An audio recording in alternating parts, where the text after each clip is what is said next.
someone else as a leader so that they can like bring in John Parent and Kathy? Yeah, I did Annie. If anyone else is comfortable with Zoom, I'd be happy to make them a co-host. I'm very comfortable with Zoom. Right. You can make me a co-host as well. Okay. All right. I'll do Jen. But you're staying, right, Melissa?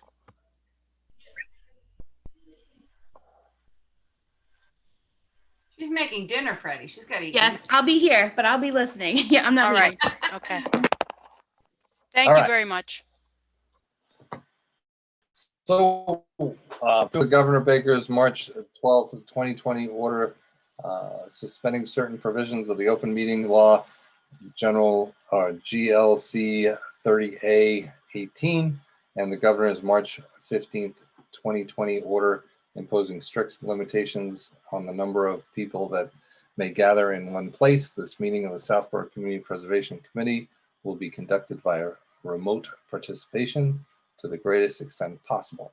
Specific information and the general guidelines for remote participation by members of the public and or parties with the right and or requirements to attend this meeting can be found on the Town of Southborough's website at https://www.southboroughtown.com. For this meeting, members of the public who wish to watch or participate in the meeting may do so in the following manner by finding the meeting at https://www.southboroughtown.com/remote meetings. No in-person attendance of this meeting or no in-person attendance of members of the public will be permitted, but every effort will be made to ensure that the public can access the proceedings in real time via technological means. In the event that we are unable to do so, despite best efforts, we will post on Southborough's website an audio or video recording, transcript, or other comprehensive record of the proceedings as soon as possible after the meeting.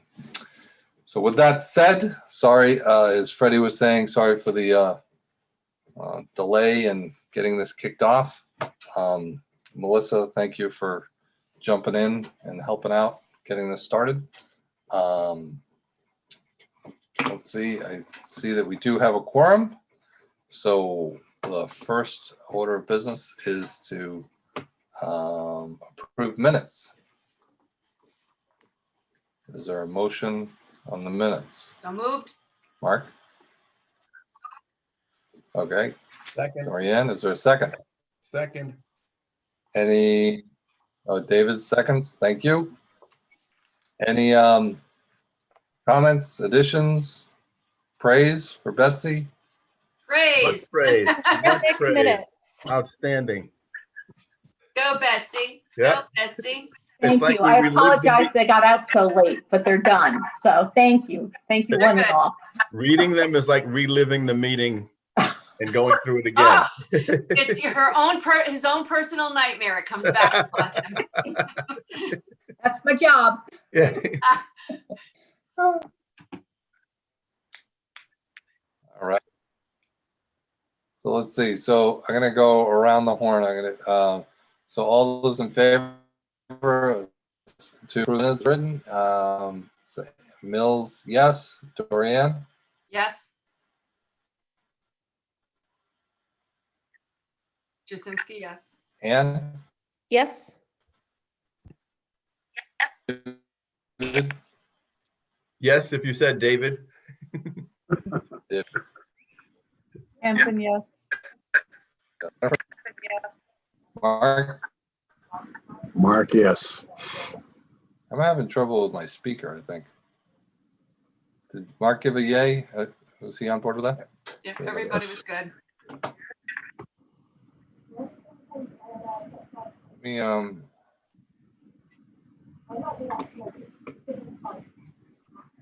let me see if I shut down some things, if I can get better.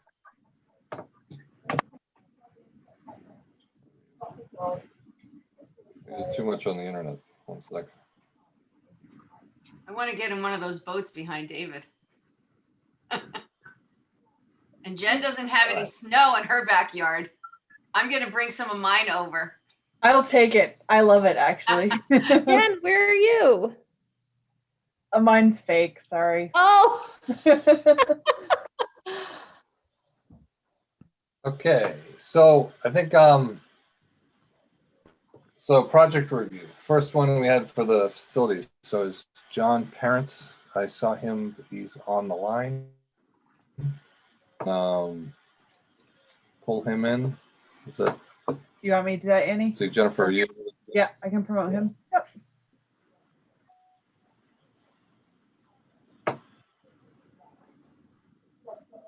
Hey, John.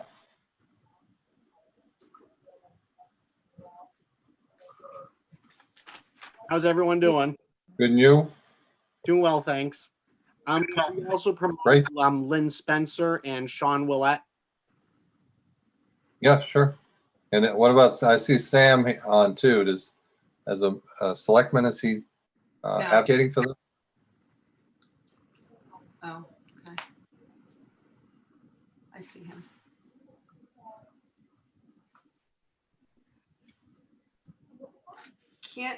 Oh, there we go. Yeah, here I am. I can see them now. Okay.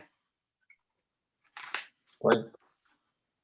And again, John, is Sam? Is he on? Did he join? I think he's just on as a viewer. Okay. All right. No problem.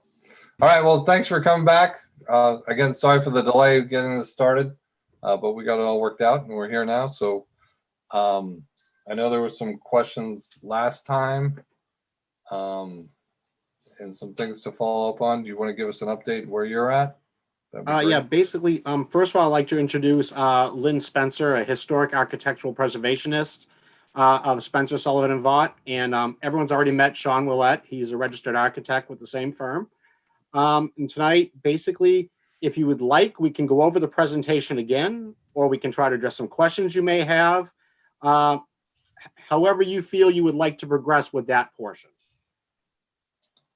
I think if we could do a brief presentation focusing on the historic restoration of the outside that we feel is meeting the needs for the application. That'd be great. Very good. Sure thing. I can pull that up right now.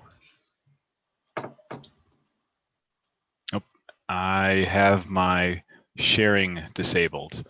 Could I get that enabled by the host kindly? Yeah. Just a second. This is Sean, right? Yes.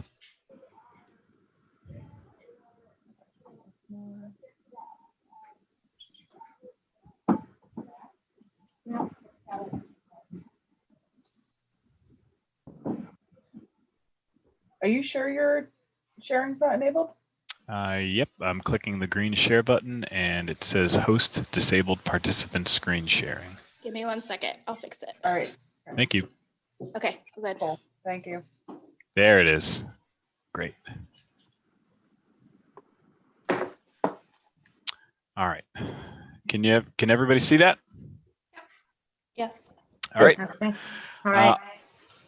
Lynn, I'll give a quick breeze through of this if you don't mind, Sure. unless you'd like to start off with it, but I won't spend too much time going through each one of the little bullet points, but I'll give you guys a quick introduction. Again, this is for the Southborough Townhouse.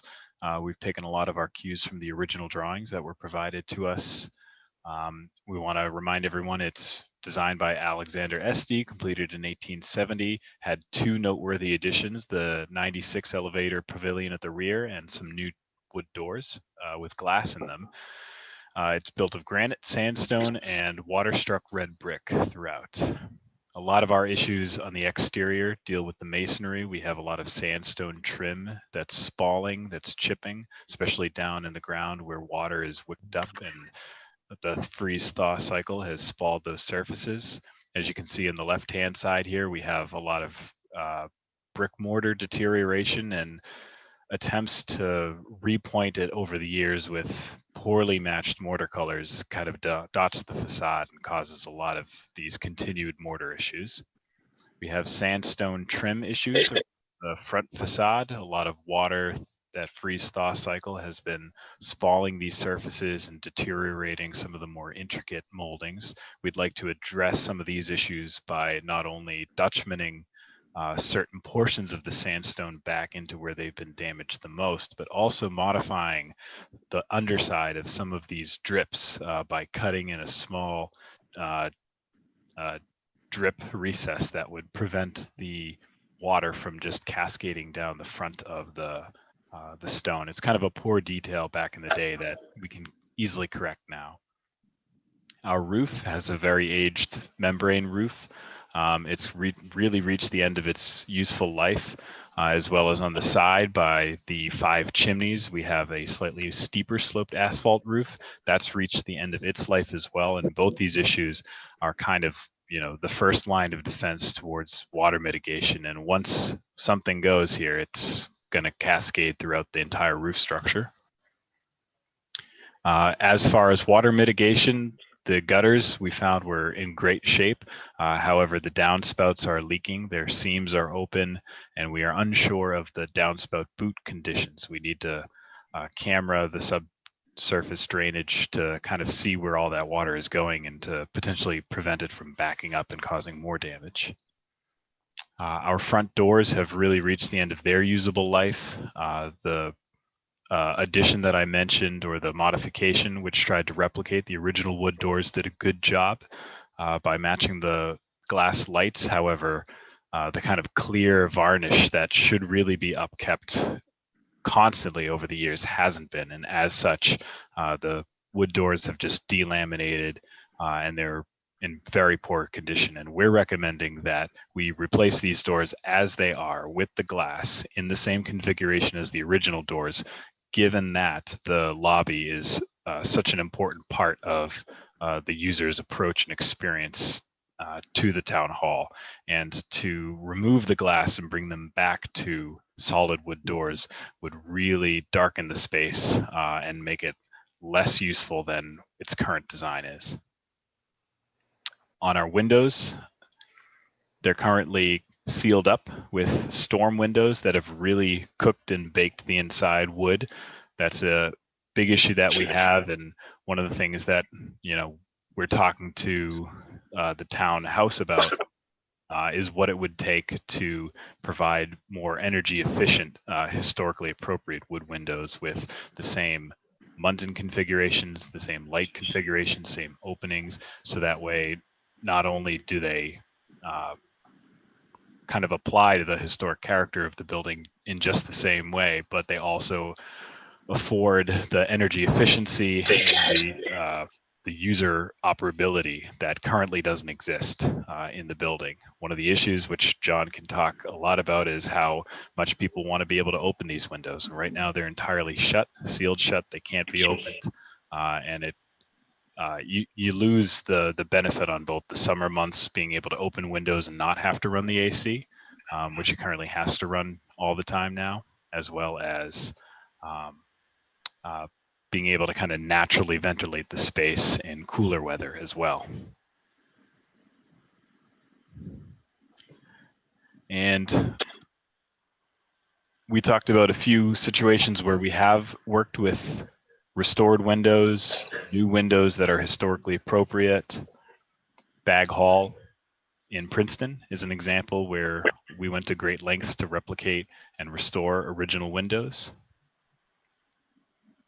One of the things that we're really concerned with in replicated windows is making sure that traditional techniques and traditional craftsmanship is adhered to. We deal a lot with that, and that's very important to these types of historic projects. Weather stripping, appropriate sash cords or sash chains. We have a couple quick examples here of what a more modern insulated glass, historically appropriate wood window might look like that we've dealt with before in projects. And I think I'll stop there. I think that's kind of the quick run through. John, unless you'd like me to address something more specific than this, or Lynn, you have any comments? Wait to hear from John before I go ahead. John? Nothing? So. I was John, on mute, sorry. I do believe that hits all the highlights of what we're looking to do in the building. But as to the preservation techniques and acceptability of techniques, I am going to turn that over to Lynn. Again, as a historic architectural preservationist, she is an expert in the field, so I yield the floor. Oh, thank you, John. A mantle I bear. So I will say that I chair the Community Preservation Committee in my town, and I appreciate the efforts of Southborough's Community Preservation Committee to be thorough and thoughtful in its evaluation of projects. Our firm has worked on probably 30 community preservation funded grants throughout the state, and we're familiar with the expectations and the requirements of the Community Preservation Act, so that the drawings, for instance, that are annotated here reflect our evaluation of the problems and our recommendations for treatments that are consistent with the Act, as well as the Secretary of the Interior standards for historic preservation. So it is true, for instance, that you now have an asphalt shingle roof, and we are replacing that asphalt shingle roof in kind, as well as the membrane roof. Originally, that was probably a slate roof with a copper or a turn metal flat roof on the upper deck. However, given the fact that it is now an asphalt shingle roof and it has a reasonable service life, we think that makes sense as an investment. The building is entirely in need of repointing. This is a building that was built in 1870. It has had, as Sean has mentioned, spotty efforts at some repointing. It appears to be done with quite a hard mortar and a mortar that doesn't match the color of the original. And we think it is time to completely repoint the building and give it the next 150 years of service life. The sandstone has eroded. We are careful about not wanting to over restore sandstone. There's some of this that we will accept as the patina of age, and other areas like the drip course that Sean mentioned over the entrance entablature, it makes sense to actually aid the transmission of moisture by adding that drip line. It won't change the appearance of the stone, and it's something that, as we consulted with our master masons, can be done. The front door is an interesting case in kind. In 1996, that door was recreated based on the configuration of the original, but with the glass panels, replacing what were solid panels in the original door.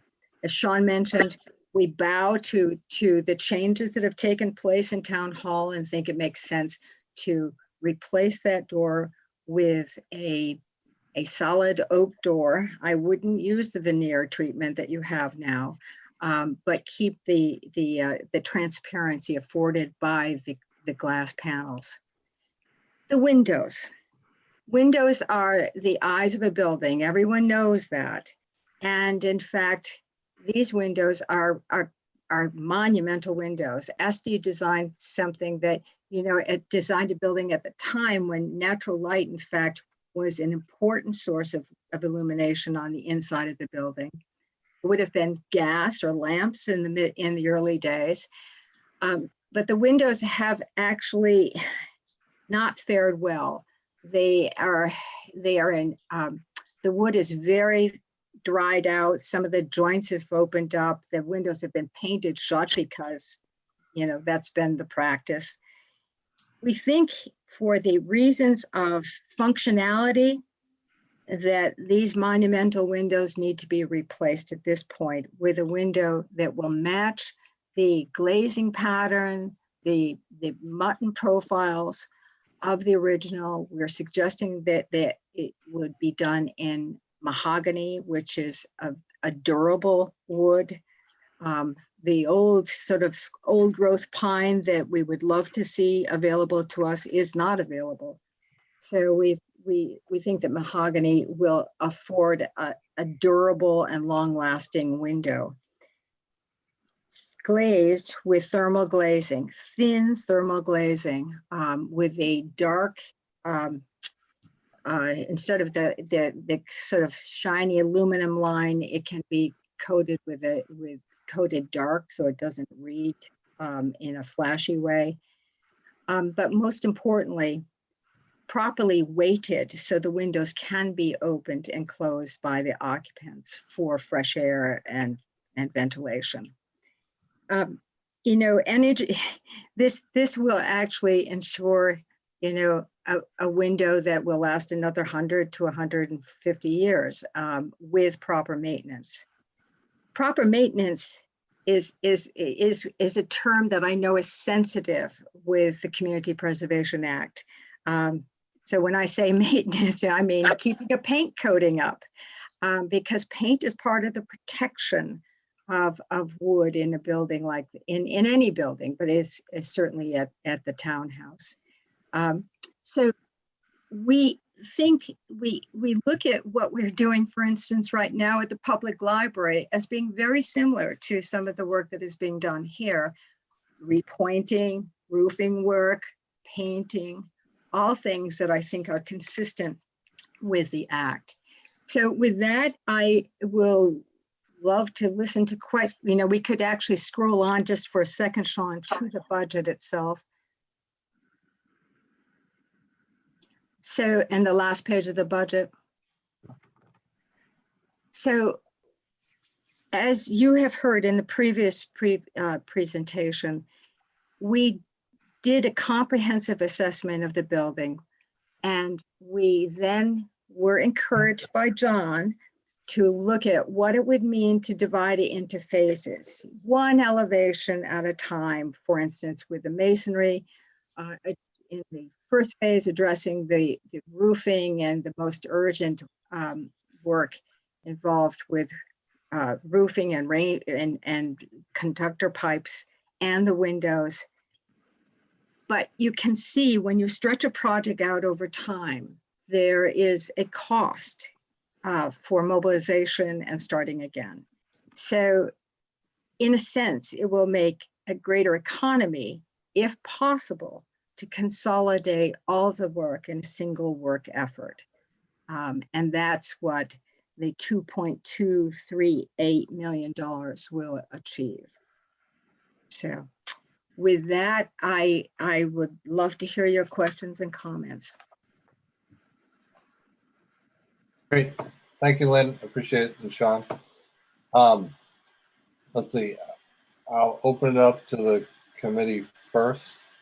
Mark, I think you have questions, right?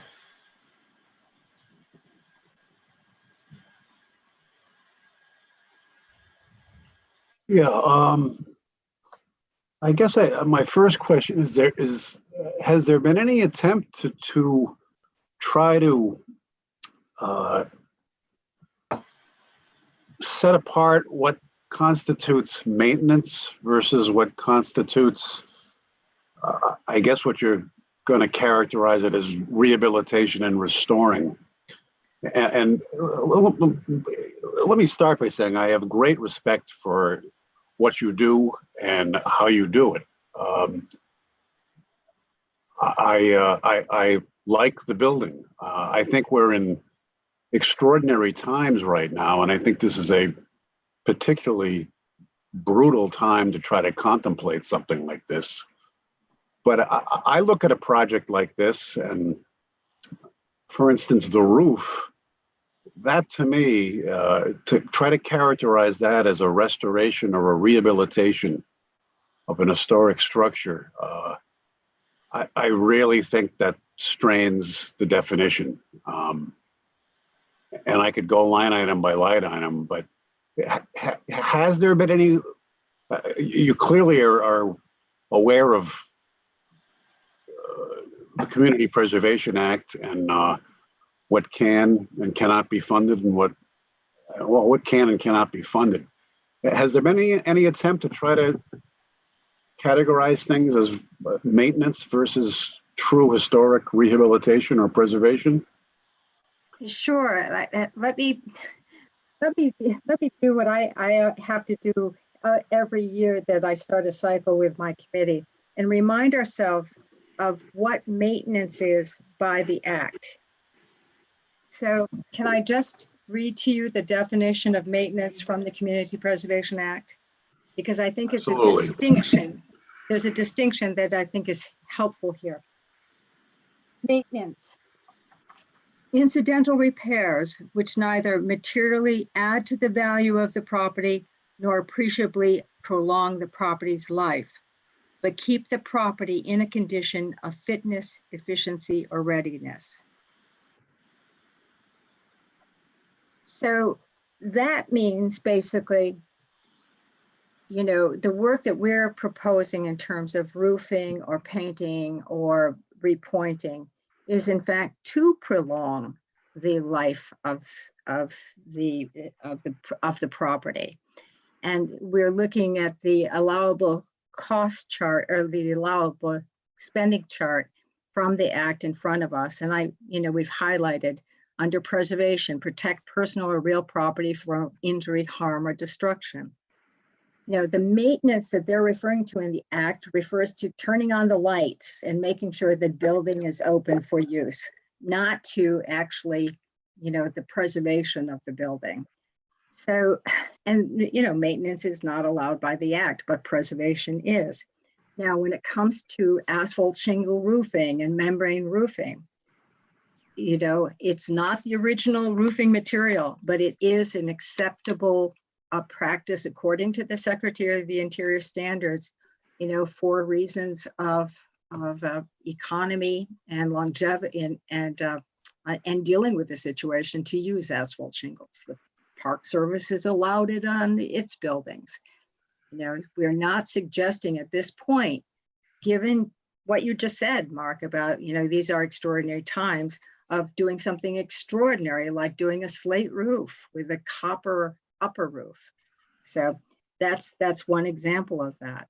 I would say that as we look at this chart, you know, from the Act, that the things that we're recommending are consistent with the standards of the Act and the Secretary of the Interior standards.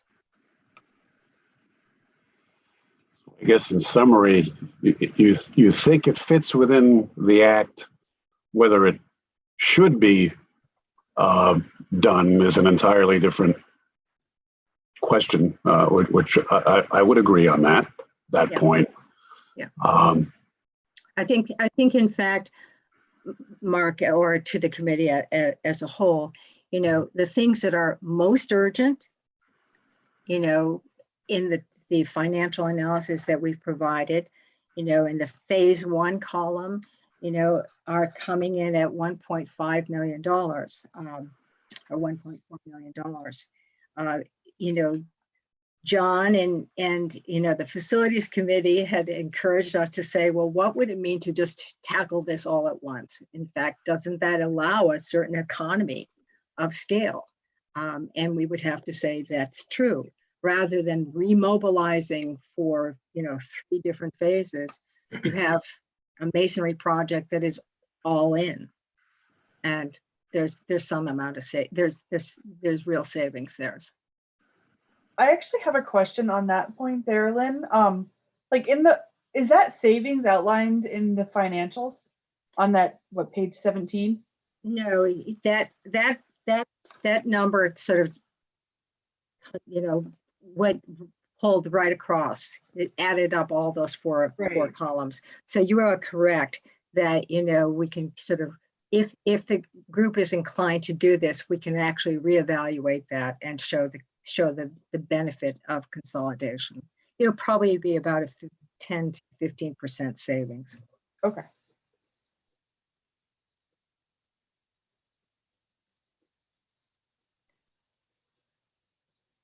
So Mark, do you have any other questions now, or can I move on to Dorian? Well, I guess was, I can understand your charge was to look at this from an historical preservation vantage point. Was there any consideration given to the HVAC system and what might need to be upgraded? Anything of that nature? Well, actually, Mark, no, we were guided to look at the exterior envelope. We certainly can take a look at the infrastructure, but I think that John's been working on that for a while and probably has things to say about that. Yeah, yes, the HVAC system, basically, we would need to have the windows operational prior to updating that system. One of the goals would be to go with heat pump systems in the building. Currently, we have a combination of perimeter, a hydronic baseboard, and very antiquated air handlers. They were rebuilt once already, and they're coming to the end of their life cycle. So basically, once we have ventilation through windows, it would be possible to keep the hydronic baseboard heat, to also add the split systems, being the heat pumps. So basically, people will be able to control their offices more easily, and definitely bringing us a little bit of energy savings as well. Right now, it's kind of an all or nothing thing. The building runs, it's running. Those air handlers are on. But if someone's not in one day, their system's off. The hydronic would be just enough to keep it warm in the winter. No need to air condition in the summer. We're having a great day. And, in the afternoon, one side's always hotter than the other. That's just the way the sun goes. Someone can have AC on in their office with the door closed, and the other side can have their window open. We don't have to keep running all these mechanical systems. And that's kind of the goal with some of this, is to get to that point where we create a really functional and usable office space by somewhat modern standards, as opposed to what we're in. I think what really happened is back in the 70s, when they did the renovation of the town hall, that's when all the energy conservation was starting to kick off. And people thought, well, we could take an old building and basically do what they do with the brand new building. We can seal it up. That's not what this building was designed for. A building in Boston that's a high rise is a different animal than the townhouse. And we're trying to bring this back to a condition that serves the employees and the public and preserves the character of the building at the same time. Hey, I want to just ask a question too, just about the building in general, right? Let's say, can you tell us from the planning standpoint, from the town, the plan for that building? Every once in a while you hear, oh, let's scrap everything, move to an office building or something like that. Let's sell everything. Do you know where this stands on the priority for the town? And is the goal to keep this building as the face of the town ongoing? Is there any other looks at moving people out of there for a town hall? I know that the Capital Planning Committee has been looking at different scenarios for different buildings throughout town. In this project, I guess I would have to say a lot would probably depend on what happens with you guys. I mean, seriously, if I had to bring this back, to go to town floor and general funds to fund the stuff we need to do at this point, I would probably have to go to the Capital Planning Committee and say, do you need to reevaluate the building to see, what you want to do with it? That's the most fair answer I can give you, I believe, Andrew. No, that helps. So it's not, hey, if you guys don't fund it, we're going to just go ahead and ask for the money from the town anyhow. We're trying to use the CPC to save the building and keep it in the town before we look at that broader scope. Is that right? To my knowledge, it's a beautiful building, and I don't see anyone wanting to get rid of it.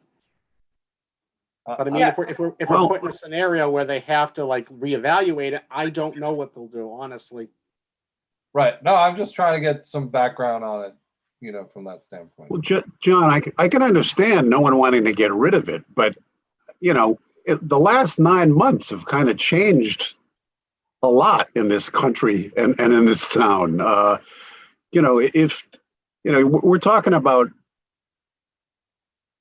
I guess, restoring windows so that they can open and allow a breeze to come in. And the rest of the country is talking about, tearing out HVAC systems and what kind of HEPA filters are going to be put in.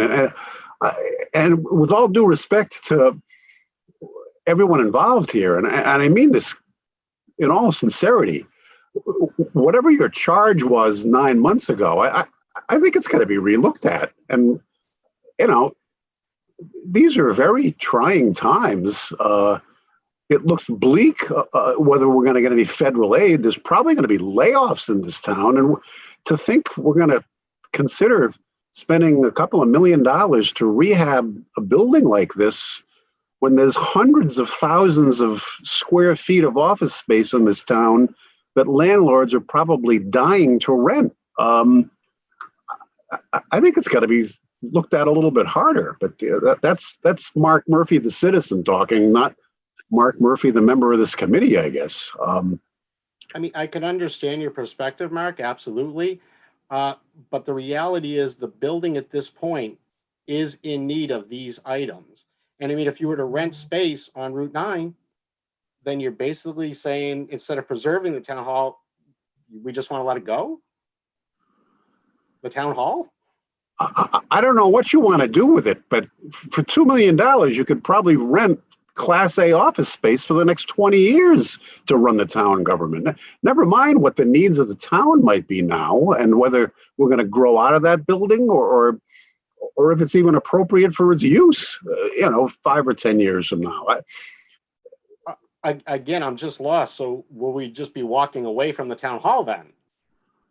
I don't know. I think that should be thought about, studied, and discussed. I mean, from a I don't know the answer to that. From a historic perspective, I would never recommend that. I mean, it's the town hall. So could I just make I think I think Mark and John, it's an interesting dialogue that's been raised here. But I want to say one thing that is such a benefit for community preservation. Community preservation is not going to pay your rent on Route 9. Community preservation can enable you to invest in a historic building that is in fact a functional and beautiful building and is, an emblem of the town, quite honestly. If I think about the civic complex, as I've come to know it, because we've had the privilege of working on the public library, you've got the public library, you've got the townhouse, the two churches that were the, spiritual anchors of the town are right next to them. Behind it is the historical society's, former schoolhouse, firehouse, and now museum. There's a kind of a civic center there that has meaning and a presence. And community preservation is there to help preserve buildings just like this. It's been a great boon to many communities who have been otherwise, have known the effect of Proposition 2.5. Community preservation is oftentimes, in fact, very consistently used to look after municipal buildings just like this. Thank you. Mark, can I move on to someone else? Sure. Marianne, do you have any questions? Well, I'm kind of the opposite of Mark. So I have a different perspective. I actually like this project. The townhouse is a historic building. It is the face of the town. We see pictures of it everywhere. It is a building that we should be very proud of. The historic value of it should be restored. It should be protected. I am 100% in favor of this. If we don't fund this project with CPC money, which is why we have this bucket, this historic bucket, we're going to have to go through the general fund. And I don't believe that the general fund has space for that right now. And I don't know how many years out that would have to be put. And the longer we wait, the more damage that ensues, the more the cost to fix this. The roof is at the end of its life. If we don't get the roof and do the roof like we did with the library, which by the way, we did include the roof when we did it with the CPC money, the building is going to get more damage. So the longer we wait, the more we kick the can down the road, the more damage, the more the cost. I love what they've done on this. I like what I'm seeing. I think everyone's done a great job. So I'm very grateful for everything you guys have done, and thank you very much for this presentation. Great. Ann, and just so you guys know, I'm going down just the way you guys are lined up on my Zoom meeting. So I know that I'm checking the boxes. So Ann? Yep. So I'll just echo my appreciation for all the work that has gone into, developing these plans and the schematics for this project. I represent the Historical Commission on the CPC here, and clearly I am, absolutely in favor of this project. The townhouse is so iconic to Southborough and is such a shining star in our downtown. And, it's at the time where we need to do this work. This is an opportunity to use CPA funds for, some or all of that work. The fact of the matter in my mind is that the work needs to be done one way or the other. And I think we have an opportunity right now, to take advantage of some CPA funds in order to do that. One other thing I wanted to mention is that my understanding is that this whole project was supported by the Capital Planning Committee. And to Andrew's question earlier, that committee is kind of looking at some of our buildings and structures in town and how we can use and deploy them. But I don't believe that the townhouse is part of that consideration. At this point, I believe that they are, fully supporting continuing to use it as a townhouse. So, if we don't move forward with this project, then what happens to the building? And from the historical perspective, I don't want to see that continue, to continue to deteriorate, and then it's even harder to fix 5, 10, 20 years down the line. So I'll just, echo my support and appreciation for all of the work that's gone into preparing for this. Great. Thank you. David, you're next. Well, thank you, everyone. Thank you for the presentation. I think tonight I learned a lot more about the project itself and also what constitutes historic or preservation and conservation versus what's maintenance. And for me, that was kind of an open question. And Lynn, thank you for clarifying that and providing the details from the act and making it more clear. And I think this is a project that should be supported. Again, it was just really a question for me about whether or not the funds were going to what they should go to. I agree with what I've heard about this asset needs to be preserved. I think it's something that is consistent with what our charge is on the commission and the committee, and appreciate what we heard tonight. So very much support it. Thank you. Jennifer. So I think maybe just the one thing I would add is that I know last meeting we heard from Capital Planning that there were long-term plans to continue to use the building. So like, I don't think we were given many details on what exactly that meant, but I know we heard that last week. I think my maybe one question would be is that knowing, like we went through all the finances last week of CPC and where we're at, I think it might be helpful to understand, while the 2.2 million is the ideal to do it all right now, what should we do if we had to scale this back? What should we do first? And knowing what that number is, I think might help us when we look at our finances. So, yeah. Should I address that, Mr. Chairman? Yeah, if you can, Lynn, that'd be great. Okay, thank you. Without putting it back on the screen again, Mhm. The phase 1 column was addressed the most urgent work, the highest priority work, and that was $1.482,000. So that would be what we would say is the most urgent work. But to instead have a wall of masonry done at each time, is in fact our best recommendation. It really does all need to be done. But dear John was encouraging us to just try to divide it up. And that's what we tried to do. So, Okay. Awesome. Thank you. Thanks, Jennifer. Lynn, I appreciate it, and Sean, great job with the presentation. I'm with John Parent. I think if this doesn't happen with the building, or maybe not with John Parent, I'm not going to speak for you, John, but I think if we did, if people weren't in there, if that wasn't the town hall, we moved people out, that meeting, that room or that building would just deteriorate, and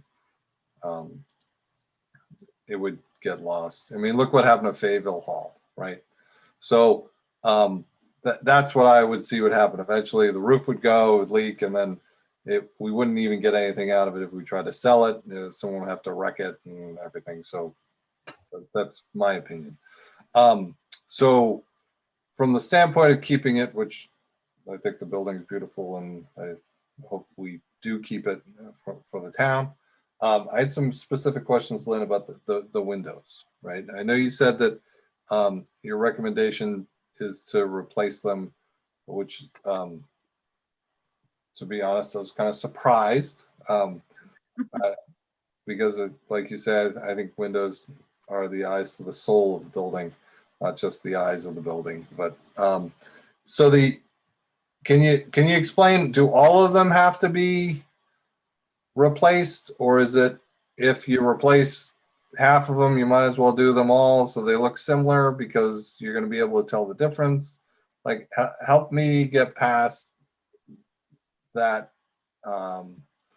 Why the windows all need to be replaced, and part of it too is I think of replacement is then replacement windows come in. It really loses the historic value and it sticks out. Not that you're going to put white vinyl windows in there or anything like that. Sorry, John, I'm just saying for an example, but I think that's one thing. If we are going to put this on town meeting floor, we have to get past that with people who aren't going to spend hours looking at these meetings and everything and how we position it when we get to town meeting floor. So if you can help with that, that would be great. sure, happy to address that.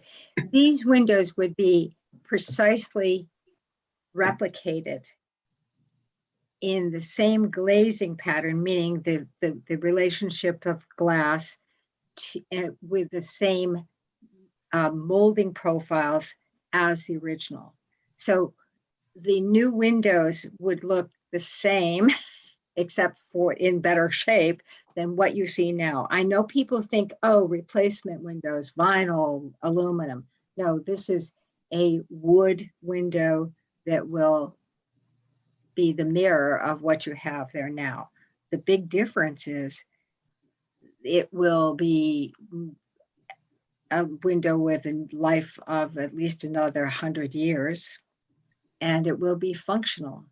These windows will have to be weighted and weather stripped in a way that will be energy efficient, but will also be openable, functional by the occupants.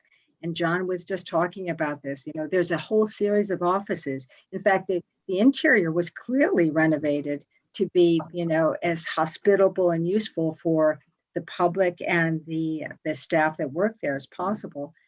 But the windows are not part of that hospitality right now. So, I know it's hard to say the old windows are, if you wanted to invest in those windows, and I actually did this analysis, if you wanted to fix those windows and come up with a storm window that is, and you wanted to fix those windows and have a storm window to give you the energy efficiency, That's about 20%, 20 to 30% more than what we are budgeting for a new mahogany window, duplicating what you have there now. You said 20 to 30? 20 to 30%. Because and of I'd the like to size of these windows, these are very, very large windows. So, you know, you just think about it. If you are in one of those offices and you're trying to lift that window, you're also then opening a storm window or changing the panel on a storm window, either inside or outside. Sean, do you have what the total cost of the windows that you guys have now? I just want to, I don't have it up in front of me. If you Yeah, our subtotal right now is 401,300.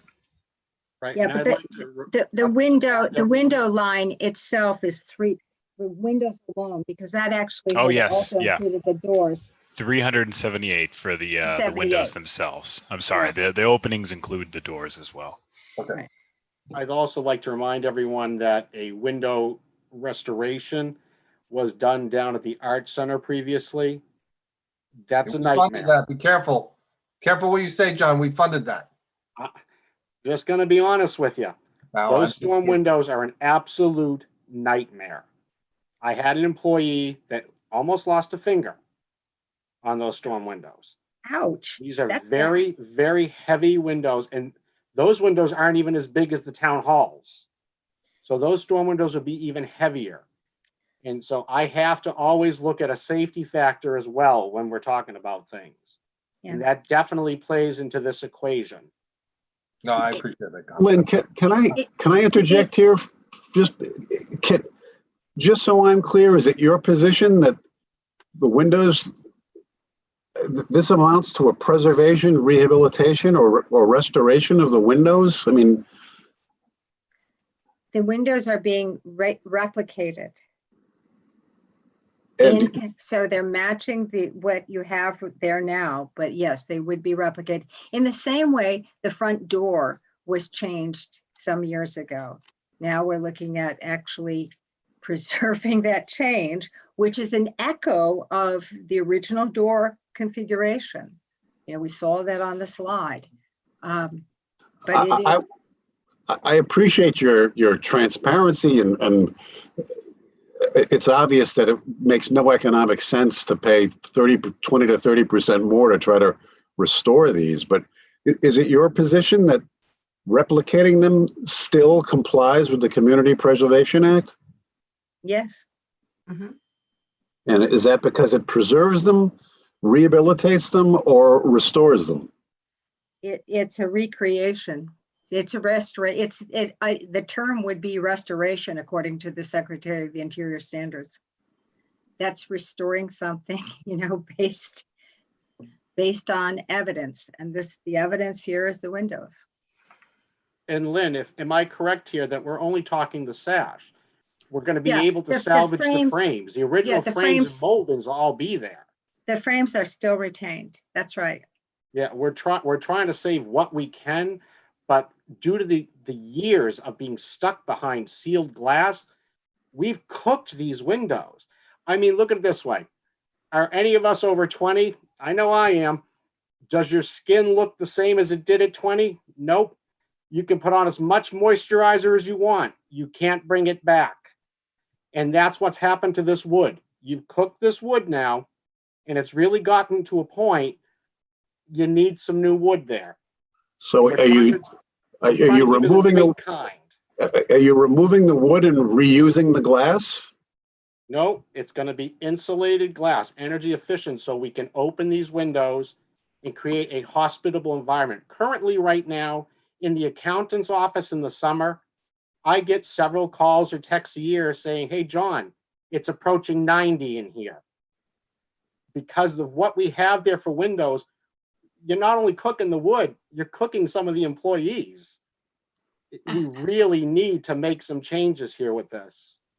And the new oak door, which undoubtedly would be beautiful, is it your position that that's restoring, preserving, I would call that rehabilitating the door? I would call that rehabilitation. Again, according to those standards. And, there's definitions associated with all of them.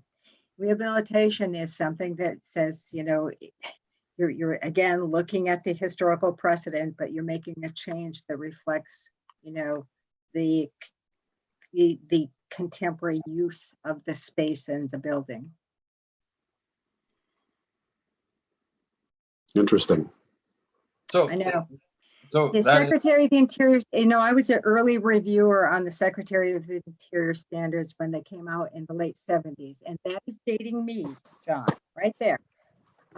And I remember at the time thinking, well, how are these really going to be so used nationwide? And in fact, they're used for tax credit projects, they're used for restoration projects, they're used by the Park Service, they're used for national landmarks. They actually help provide frameworks and guidelines. But always, always when it comes down to it, there is an interpretation that happens at the time of a project by the historical architects and the owners represented and the owner, quite honestly. thank you, Lynn, that helps answer that. Um, Lets me get past that replacement window piece. And I think we need to brand it something else. Maybe, we can talk about that later. Well, I would call it a replication. A replication of the windows due to deterioration over the years. Yeah. My other question is the drains, right, that are coming off. It's very obvious that it's causing water damage and everything. And you mentioned scope, or Sean, I think, mentioned scoping out down below, figure out what needs to get done to make sure the water drains appropriately away from the building, and gets mediated appropriately. So now, depending on what you find in there, right, there's going to be different recommendations. So I'm curious, in the budget, was it budgeted for the worst case scenario that you have to dig everything up, rip up the road, I don't know, siphon it down to a drain on Main Street, or because we're not going to have a second shot at this nut, right? Right. So we don't want to find out that, hey, we scoped down the drain and we found hopefully it'd be a golden nugget, but I doubt that. It might be some lead or other that's got to be, we got to dispose of appropriately, and EP involved, or who knows, right? But is it just what your experience shows? Have we budgeted what could be the worst case scenario that we find with that drain or the drains? So there's two parts to this. One is the downspouts themselves need to be replaced because the joints are opening up on them. Number two is they go into cast iron boots that then go into the ground to some mysterious place that is probably a dry well. The benefit we have here is that you're not connected to town sewer. So the problems we have in some areas where these go into the actually sanitary lines, and in fact, we can't do that anymore. You don't have that problem. These are dry wells. And yes, we actually budgeted for cammering them, but I think that we need to assume that we're replacing the dry wells, and that would have to be drawn from a line item in the contingency at this point. So you're putting that, okay. Yeah. As a contingency. And then Because in fact, Andrew, it could be that they're perfectly fine. That's why you camera them, because you could find it's nothing, it's a no-go. You just replace the downspouts and give, little clean out down in the dry well. Yeah. One last question. So we talked, I don't know if Lynn, you were on this, and we're going through this with the library now, the preservation restriction. We'd look to have a preservation restriction on the building. It's my favorite topic at the library right now. I love that topic.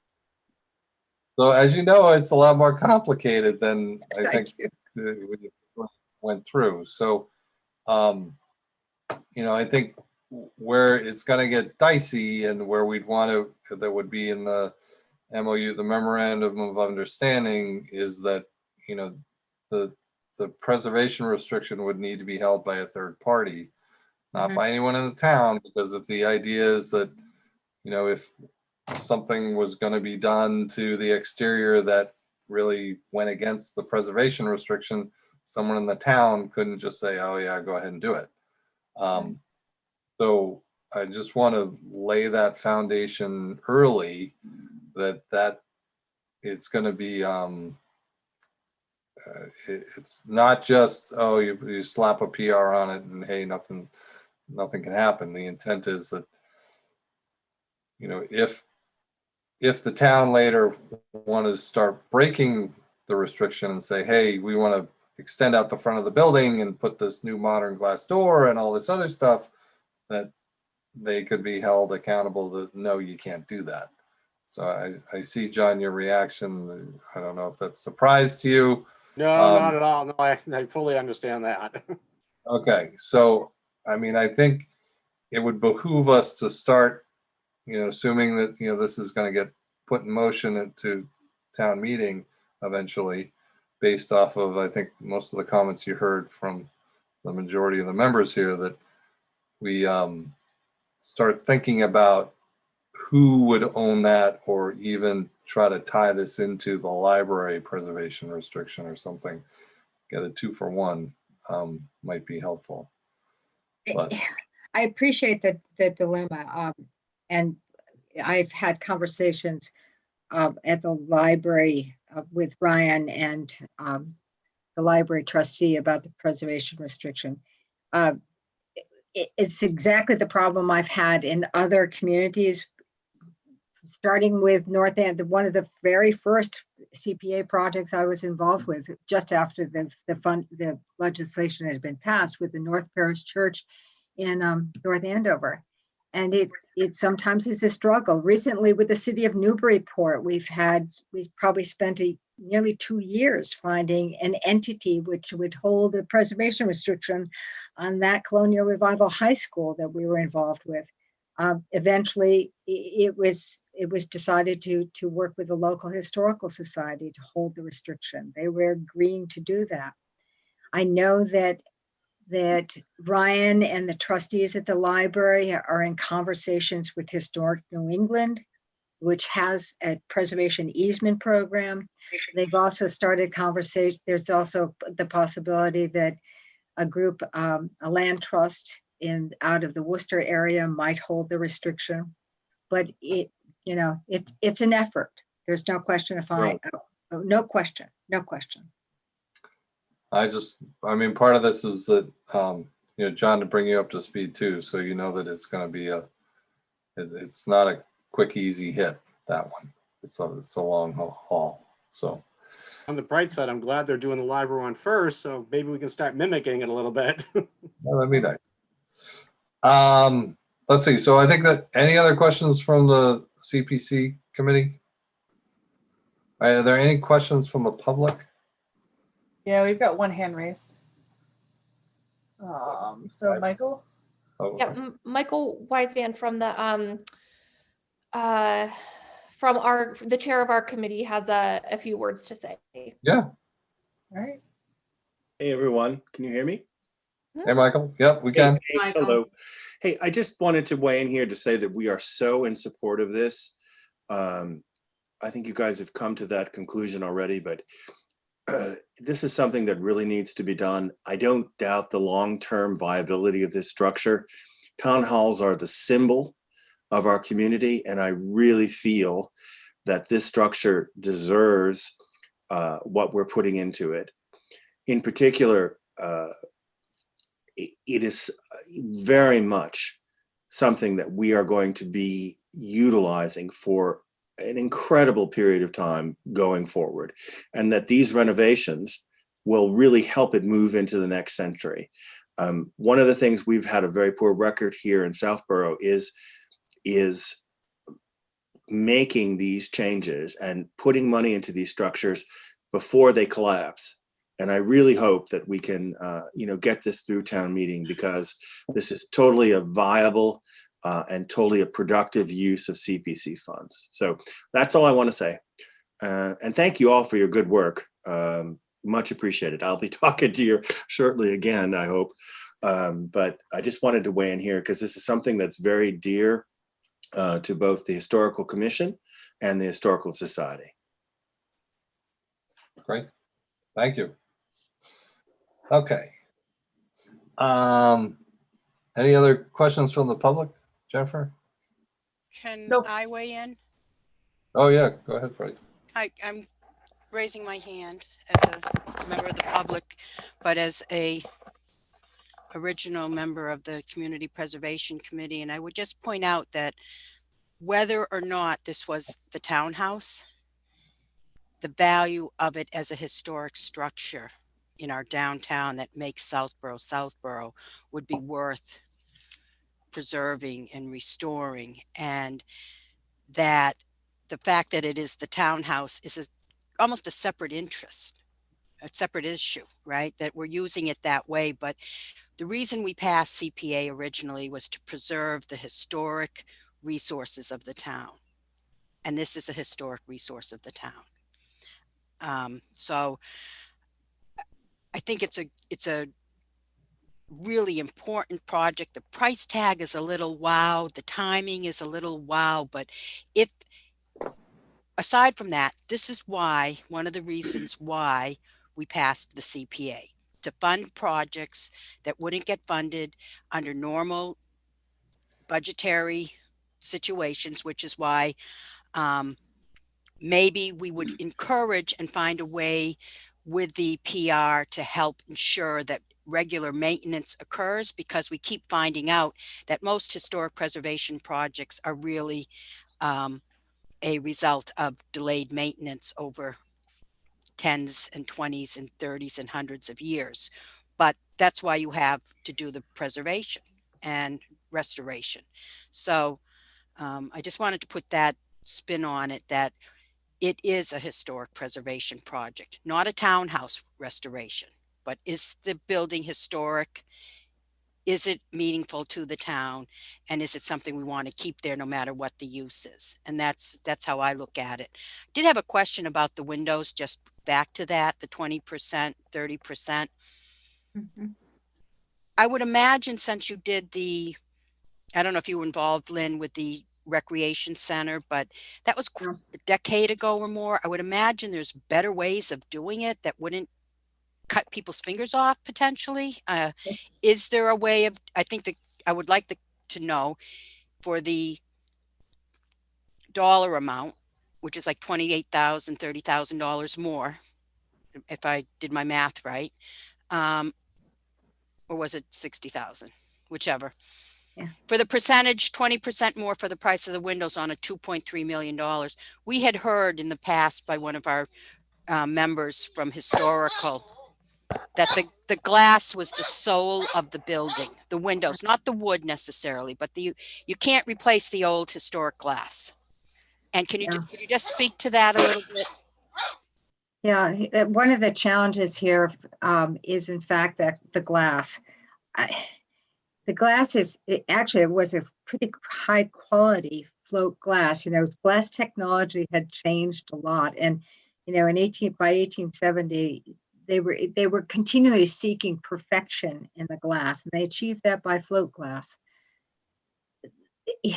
So we don't have a lot of waviness and kind of traditional imperfections in the glass of these windows. And indeed, we are talking about not reusing this glass. We're talking about thermal pane, double pane windows, a very narrow one. And that will be a slight change from a single pane of glass. There's no question about that. On the matter of the guillotine effect, breaking fingers and that kind of thing, that has to do with the weights. And I don't know the building you're talking about, but I do know, for instance, with the Fairhaven High School down in Fairhaven, Massachusetts, we're in the process of redoing probably 300 windows on that building. And part of the key there is making sure that the weights and the weight pockets are adequate to the size of the sash. So I don't know if that helps.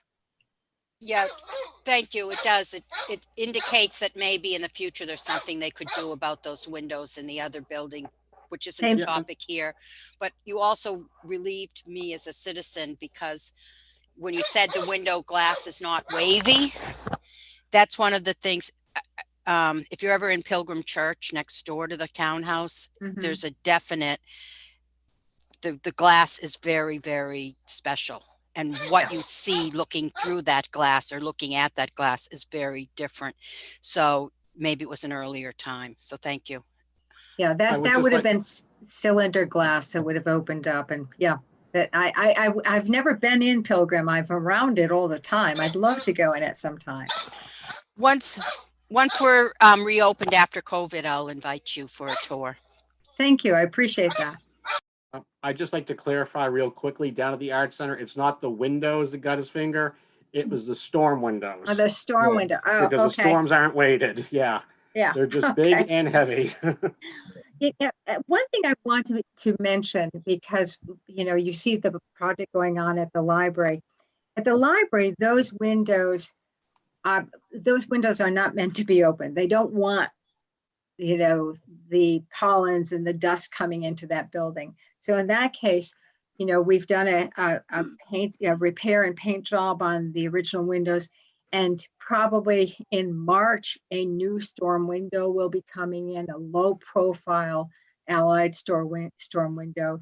And that's just a different approach to dealing with a building. And what that takes into consideration, apart from the historic character and quality of the building, is how the buildings are used. And, you know, we have to be realistic about what works and what is functional for the purpose and use of the building. Yeah. Thank you. Let's see. So I think, you know, it doesn't sound like there are any lingering questions really that you had to go back and get. I appreciate that you had at your fingertips the extra cost to refurbish the existing windows. That helped, you know, get me over the hump of going with the what do we call them? The replication. Replication. I'm going to write that down. Replication. So I think at this point, if I'd like to get a vote from the committee if we want to recommend this to town meeting, not the dollar amount, just if we want to have it recommended. I know we had a placeholder before, but just vote on if we want to recommend it, and then we can work with John just later and not have Lynn and Sean come back, and, you know, we can work out the dollar amount, because, you know, it's going to be tight on the dollar amount, John. It might be we can do, you know, a big chunk of it, or maybe half of it, and then figure out how we want to do it, whether we have the town try to pay the rest of it and do it all in one shot or what have you. But, you know, I think that's a piece Lynn and Sean don't need to be a part of. So let's see. So Andrew, can I interrupt really quick? It looks like Michael has raised his hand again. Do you want? Yeah, sure. Back in? Okay. All right, Michael, you're back in. Hi, yes, just to weigh in, first of all, with the glass, the Historical Commission and Society has offered to help salvage some of this glass for other historic structures in town. So to the degree that we can save some of this glass, we are willing to do that, and we'll be attempting to set aside some funds to put some of these panels aside to make sure that they're available, because they are large panels of glass, and you know, they're not necessarily wavy, but still they're very heavy gauge glass. So we have our eye on this, and want to make sure that some of this glass is actually saved. And secondarily, again, you know, the Mass Historical has announced its second round of funding again for some of these large capital projects. And it may be worthwhile to investigate whether or not the townhouse would qualify, at least in part, for some of these funds that are available for these type of capital improvements for historic structures. So, they're matching grants. It's a process. We just got the notification today. I don't know, maybe Lynn could speak to more about it. She knows far more about this than I, but, I would argue that from a construction perspective, if you're going to do this project, you need to do it in its entirety. You can't have half the windows replaced or a quarter of them replaced or a portion of this done. The costs of the opportunity costs of just starting and restarting and then coming back would really make substantial increases in the cost of this overall project. So I would urge you to find a figure that does as much of this work as possible, and maybe see if there's some money clunking around from the state that might offset some of these factors. Right, thank you. I guess so. With that said, is there a motion to recommend the townhouse restoration project to town meeting? So moved. Seconded. Okay. That was fast. There's been a motion and a second. Any discussion?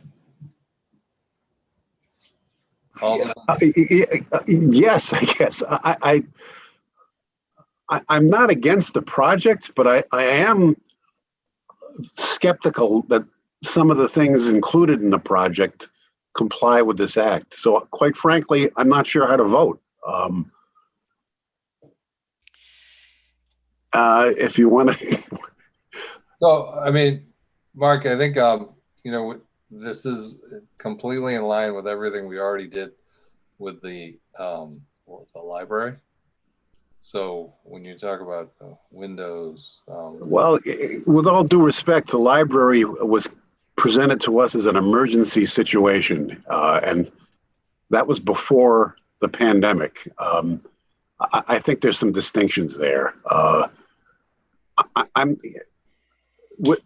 I accept what Mr. Parent has said, and if the town has determined that this is going to be where municipal government continues to operate for the foreseeable future, I'm not opposed to the project. I am opposed to it given its current scope, I guess. I just want to be clear about that. Okay. And I think what Jen was saying too, from last time, the facilities or the capital planning group had, they are in favor of this project to keep using the townhouse as the.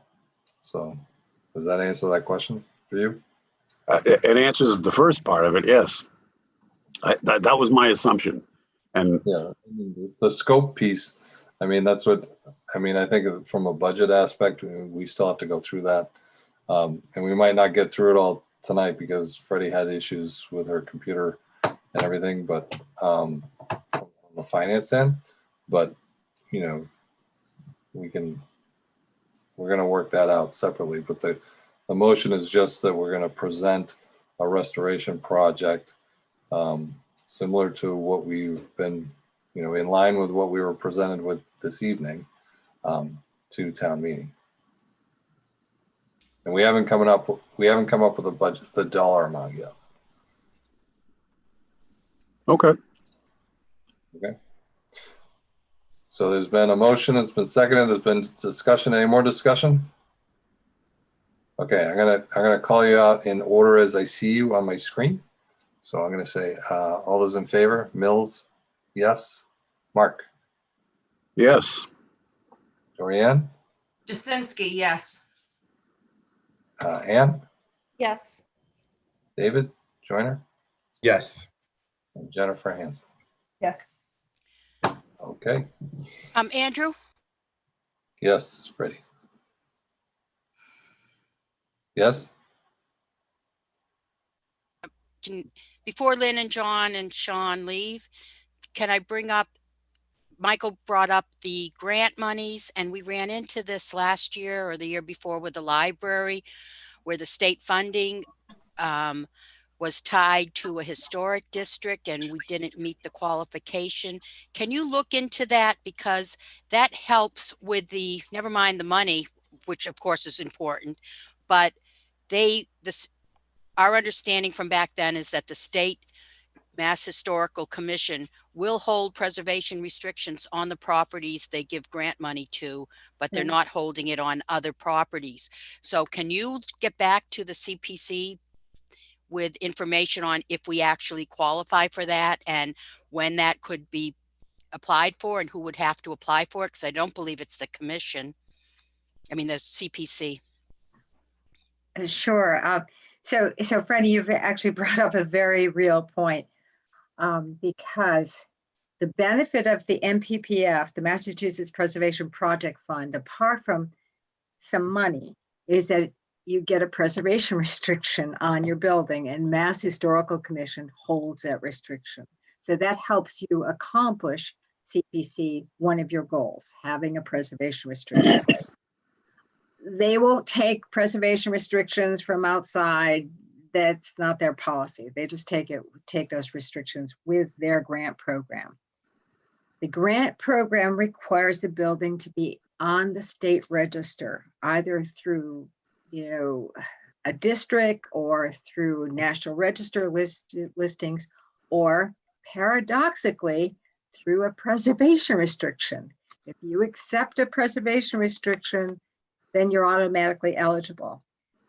Many of you may know of St. Mark's next door, and they received an emergency fund grant, even though they weren't listed, but it was seen as such a, potentially catastrophic situation on that tower. They got an emergency fund grant, and then they got the preservation restriction. I know this sounds complicated. It is, but it is worth looking into. I think, Freddie, you're absolutely right. It's worth looking into. I wish you could be listed. I wish you were listed now and we could somehow get you on the state register. Now, let me just say a word about the MPPF grant program. It's complicated. It's administratively complicated. The deadline, and Sean's nodding his head. He knows it. We have 3 of them right now in the bidding stage. And we usually have 2 to 3 MPPF projects that we work on. The deadline is March 19th. And it's a matching grant program. They advertise that it's up to $100,000, but they have not given that much in years. They're usually $50,000 to $60,000. And what you would want to do is have some discrete portion of this building that is in that grant program. You don't want to tie the whole, $1.5 or $2 million to a $50,000 grant. But it would be some amount, and it would help with that preservation restriction issue. So, sorry to just ask a final question. Who would be responsible for moving this forward? I don't believe it's the Community Preservation Committee. So is that John Parent working with you? And is there a cost to that? How do you move that forward? That would be the town itself. I mean, if it's under John's aegis, he would be the one with the town administrator making the application. We can assist in that. It's usually takes on our time about, especially since we've already done this study, it would probably be a couple $1,000s to help you out with that. May I say one final thing, Andrew? Yep. That's what you have admin monies for if you needed to consider that. Yep. And John, I'm thinking that, that might be part of the memorandum of understanding is that, before the funds get used, that attempt to use the MPPF grant money before other funds get used, that, there's been a good college try to get that done. And it makes a lot of sense if we could get the preservation restriction with them too. That'd be a wonderful. Couple $1,000s. Nice. Couple grand sounds like a cheap investment for that. Yeah. John said more. Grant writer. John's great at grant writing, aren't you, John? This one might be a little tricky. Nah, you can do it. You're a pro now. So I think in the interest of time, I appreciate everyone's the presentation and focus on this, and looking forward to working with you in the future, and as we are already with the library. But you know, thank you for this evening and your patience as we try to get the meeting started to begin with. Okay. We're going to move on to the Thank Trails you. Committee next. But thanks, everyone. Have Okay. a happy Thank you, holiday. everyone. Thank Thanks you very very much. much. Great night. Appreciate Happy this. Thank you holiday. very much. Well Happy done. holidays. So All right, so Trails is Catherine, right? it is, yes. Okay. Oh, and then we'll see who else might be with her.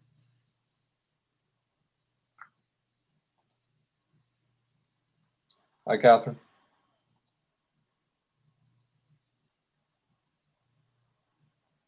Hey, how are you? Good evening. Hi, Kat. How's Thanks everyone? for sticking around. Appreciate it. Yep. So let's see. I know the updated document went out. Did everyone get it? The updated Trails doc? Okay. So Catherine, can you run us through a little bit I saw the price actually went up. You know, can you go through those changes? Sure. So the changes I mentioned that are upgraded in the plan, I mentioned during the first meeting, it was a result of getting updated quotes for fencing. So the two additional quotes that we received were closer to 30,000, and that the prevailing wage requirement was driving that number. We don't believe the first quote included anything to do with prevailing wages, and when I followed up, we didn't get a response. So I inserted one of those two. And then I just revised the timeline as well. So those were the two main points. Let's see, any other changes or any updates from DCR on what is going on over there, or any help with putting the fence in, any communication updates or anything? Yes, actually I have. So we have continued our outreach to the communities. I think I'd mentioned during our first meeting. So we've had an additional 6 letters of support written and sent, or to be sent, to DCR in support of the public access plan.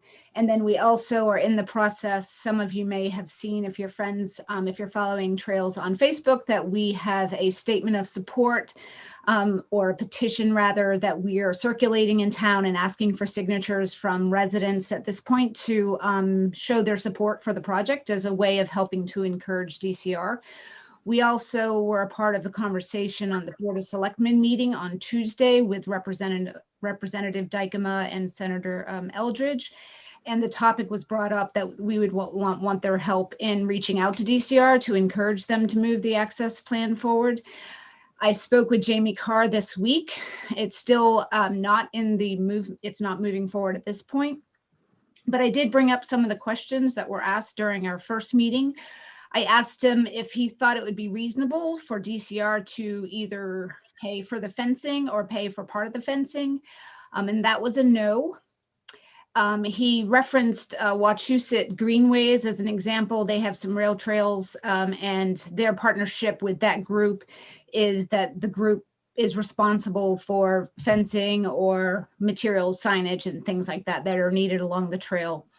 And the conversation was very pleasant, and essentially, you know, if the town is interested in accessing that land, this is, you know, contribution from the town is required to assist with the fencing. And I know from last time the question came up about having Aldo or town council give an opinion on, you know, putting up fencing around the piece. I did put that request into Mark Purple to request town council to weigh in. I had not heard back yet, so I'll continue to follow up on that, but that request is in. Great.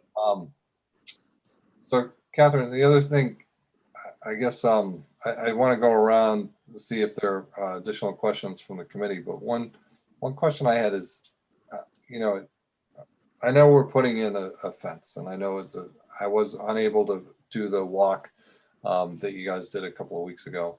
Do you have a sense of what it would cost, right? If we were given access to this land and there wasn't a trail already there, and we had to create a trail, do you have an idea of what the cost would be for that? Never mind a fence. Right, if we were just installing like a stone dust trail or building that out. So there is a per mile cost for trail building, but I don't have those numbers in front of me. I'm happy to put something out to the committee if that's useful. I think that would be helpful for me to help justify this. Be like, okay, well, if we actually had to create the trail, you know, well, we'd have to not only pay whatever it is to make the trail and also put the fencing in, but in this case, we're just have to put in the fencing. That helps me justify it a little bit internally. But that's me. Yeah, should I send that in advance of a next meeting? Like, should we be communicating? Should I just, whatever we come up with tonight that you might need additional information, do you want me to send it as soon as? Yeah, if you can just forward along to Freddie and myself and Betsy, that would be great. Okay, is Betsy's email on the website? I typically don't communicate with you, Betsy, so I'm not sure I have that email. I can send it. Thank you. If you want. Yep, that'd be great. Okay. So then, keeping in the same fashion I was before, I'm going to go down the list, and people have actually moved a little bit on my screen because some people have come on and some have left. So Dorian, you're first. I was hoping for Aldo's opinion. I am still very concerned about an attractive nuisance and the town actually acknowledging that it's a danger and fencing it in, and the liability that would ensue if some child climbs over that fence and gets hurt. I understand it's not our land, but we have acknowledged it is an attractive nuisance. It is a danger, and we, the town, have fenced it in. And I think we need a legal opinion on this. I don't think we can vote on this tonight to move this forward. I think we have to know that information. Sure, I think that's valuable to know as well. I do want to point out that you had mentioned in one of the meetings that, a child crawling up over the fence and into the structure, not that it's helpful because this may represent more danger, but the fencing is surrounded by barbed wire, so there's no way a child would make it up and over that situation. And I'm just curious if, the fencing of the structure is also to protect the structure from people. So it's not so much, kids could climb on it, I suppose, but in a way, I'm just curious if the committee has considered, the geometric dome that's at the Fayville playground, obviously very different, but if some kid were on top of that and fell off, they could crack their head as well. Is there a difference that I'm not understanding, that one is more liable than the other? Well, there's a huge difference. We don't own the land that this attractive nuisance is on, and we are acknowledging as a town that it is a danger, and we're choosing to fence it in. It's not our land. It's not our nuisance. They should be fencing that in if it's such a danger that they want us to do it. So our playground is a very different thing than something that's made of metal and stone that looks like a kid could amputate a leg falling over. And if there's barbed wire involved too, I just think that we need legal opinion. I understand why you want to do it. I understand about the trails. I think trails are great. I understand all that. I have a serious concern about the town accepting responsibility and liability for an attractive nuisance that we are actually acknowledging exists, and we're choosing to fence it in. What are the ramifications to the town if we do that? I think that you need legal advice on that. And I'm shocked that Aldo didn't respond on that, but I think that I'm not comfortable voting on this until I hear from legal counsel, because I think that it's a very serious situation. That's my opinion. But I love the idea of the trails. I love the idea of the fencing. Not the fencing, the signs. I have a serious concern about the one aspect of this project, and I'm not going to change my mind until I hear from legal counsel. I can't. I just, understood. Good conscience, I can't do it. I'm sorry, guys. No problem. So that's all. Okay. For what it's worth, I think it is a good idea to get an opinion from Aldo, Dorian. I agree with you. The reason why it should be pretty straightforward. We don't own the land and we don't own the fence that we fund to put up there. If anyone has liability concerns, it's DCR, not the town of Southborough. I don't expect you to take my word for it. By all means, get an opinion from Aldo, but that's really how it would play out. You have the protection of the recreational use statute too, but I don't want to go into that. I do think it's a good idea to get an opinion from Aldo. Okay. Mark, you were actually next, who I was going to call on as I go down the list. So if you have other, Kat, did I hear you correctly that it's still up in the air whether DCR is going to allow public access to this trail? No, it's not up in the air. It's just that the public access plan has to be renewed, and this parcel of land needs to be added to the access plan. So it's in queue. It's just been halted due to COVID. Do we have a rough timeline on that? No, we don't. No. It was scheduled for a week. So as I'd mentioned earlier, in 2019, they started a survey of the town to get feedback. They scheduled a listening session in February of 2020 that was canceled due to COVID. So the next phase is to do a listening session. And I talked to Jamie. I was like, well, does that have to happen in person, or can DCR do something virtual, as we're all experiencing that now? He wasn't sure if that was required by law that it had to be in person, but that's where we're at. So the next step would be a listening session and then moving forward. I think there's one public access plan in front of ours that's being worked on. But we have no timeline on that. No. Well, that's frustrating. All right, thank you. I have nothing else. okay, David, you're next. And then just to prep you, Ann, you're after David. So yeah, so I agree that getting the legal opinion is important to understand that. And with respect to Mark's comments, I think it'd be very helpful to get that. My question following that is, if the town does assume the cost of paying for the fence, does it also assume the cost of future repairs, or is this a one-time expense? Right. I do have clarity on that. So prepare yourself. We're responsible for the maintenance of the fence, even though we would put it in, DCR would own it, and we're responsible for the maintenance. So if a tree fell on it, DCR would be open to helping us remove the tree, but we would be responsible for the maintenance. Yes. And the committee would assume responsibility via grants, et cetera, for the duration of our existence, as we do with other, things that we put up on the trail. Okay. That's all I had. Great, thanks, David. Ann, any questions? Yeah, I'll just, echo others that I do think an opinion from town council about the liability would be very helpful, to consider before we take a formal vote on this. In general, I'm in support of the project, especially the signage, part of the proposal. I think that's, really, really great and will add a lot to, to our trails. One question that I just want to make sure I understand is that there's, if you don't get, funds from the CPA to move forward with this, there's no other grants or funding available for you to do this. Is that correct?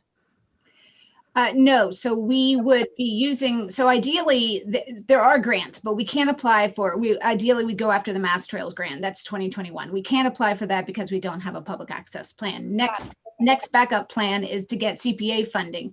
Even if we don't get fully funded, we need the money from CPA to help us do a matching fund. It's a matching grant, so we need at least 20% of the project funds. And so yes, we do need CPA money to move forward with that.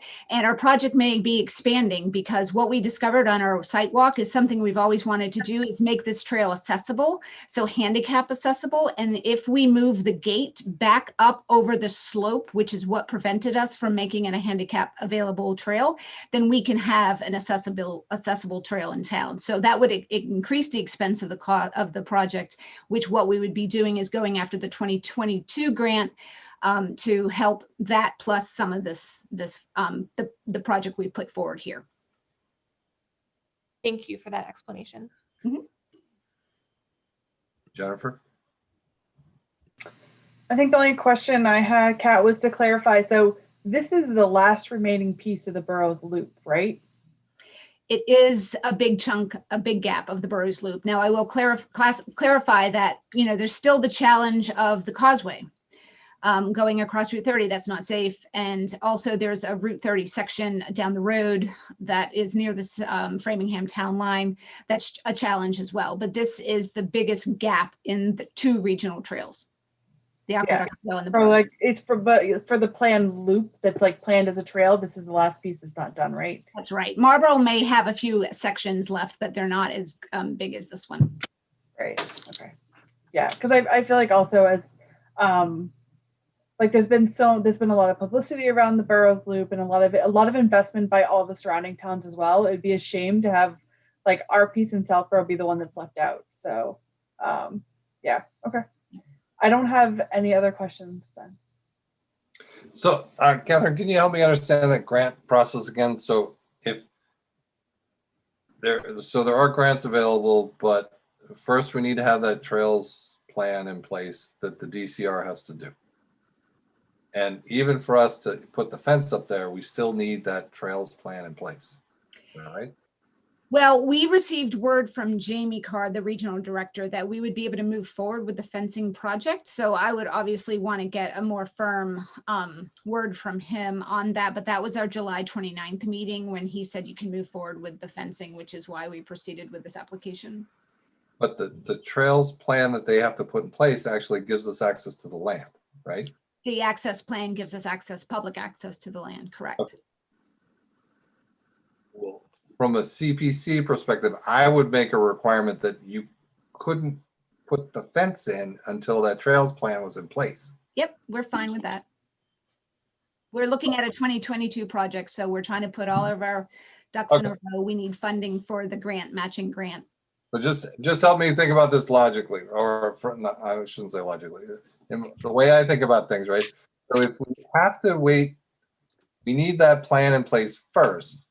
Once we get that plan in place from the DCR, then we actually have the opportunity for grant money. Mm-hmm. That's right. And did I hear you correctly that the grant money is required? We could only get it. It would only be matching for whatever we were going to spend. We need could it just be? We need 20% matching of the total project if we go after the DCR Mass Trails grant. Okay, 20% of total project costs. And if our project costs go up, which we expect it to, if we expand to do the accessible trail, then yes, then we would be looking at 25 to 28,000 at least from CPC, however you want to refer. Okay. I do the same thing. Well, I mean, what is the appropriate way? Is it a CPA funding application or is it a CPC? CPA request, CPA funds, you know. Yeah, thank you. So then what your overall plan that you want to do in this area isn't just the fence and the signage then, right? The overall plan is what you said with moving the gate to make it more accessible for handicapped. That would be ideal, right? But we started here because that's what we could do. The application and the project I proposed was what we could do. And now since then we've been thinking, how do we get over the slope? How do we get ADA compliant? And so if we move the fence up, we don't have permission to do that. We have to talk to DCR. Everything's in an order of operations, right? If DCR is open to doing that, then we can put handicap parking above the slope and then a half a mile's paved and would be appropriate for so yes, the project has kind of grown in scope, which we expected, but this, this project that we're focused on now is going to stay scoped as it is. We're not putting all of that into this project for a CPC to consider. So that realistically, and when you think you're going to really start working on this is 2022? Well, hey, if what we're doing makes a difference, if our legislators can help us, and we've had, since we've been on the line here, 65 public people sign our statement of support, we might get a public access plan in the spring. And then if our application here moves forward and we have some money, we might be able to start earlier. So, we're optimistic, but obviously everything is dependent upon everything else. And, that's where. So, I guess, I guess where now I'm kind of confused, right? And maybe I did this to myself. So, which I do a lot, so that's okay. I argue with myself and I sometimes win. But in this case, so if we have to get the trails plan from DCR first, and we have the opportunity for, and I'm thinking from the aspect of financially what's best for the town and everything, and leveraging the best we can with the CPC funds. And just the process of within the CPC where we've had some challenges in the past with projects changing and not being up to date on what those changes are. I guess I'm thinking it makes, let's see. It seems like so I get DCR said we could go ahead and put the fence in around their property, that structure. And I get, yeah, that'd be great if someone else would pay for it even before we have access to it, or they gave access to anyone. I can't see us doing that, right? Yep. So the plan has to be in place, and knowing that more, you're looking more broadly at that section of the trail for enhancements that could be done with, okay, if you do get grant money, then there's more possibility for things to happen that, I'm trying to see how we could fund it in a way that it helps accelerate what you want done there. But we still, I still don't know if we have a clear vision of everything that wants to get done, right? So if we just gave you the 47,000 that you're asking for now, we'd have signs and we'd have a fence around a structure that is deemed a hazard.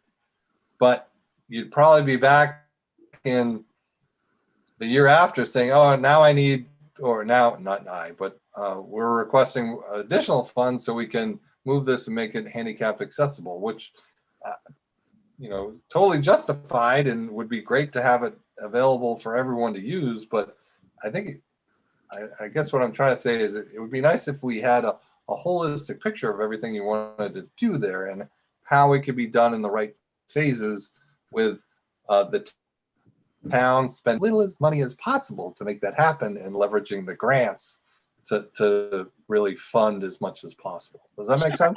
Absolutely. And so I think when you think of trails projects, you can think in terms of phases. This is phase one. What you have in front of you, phase one.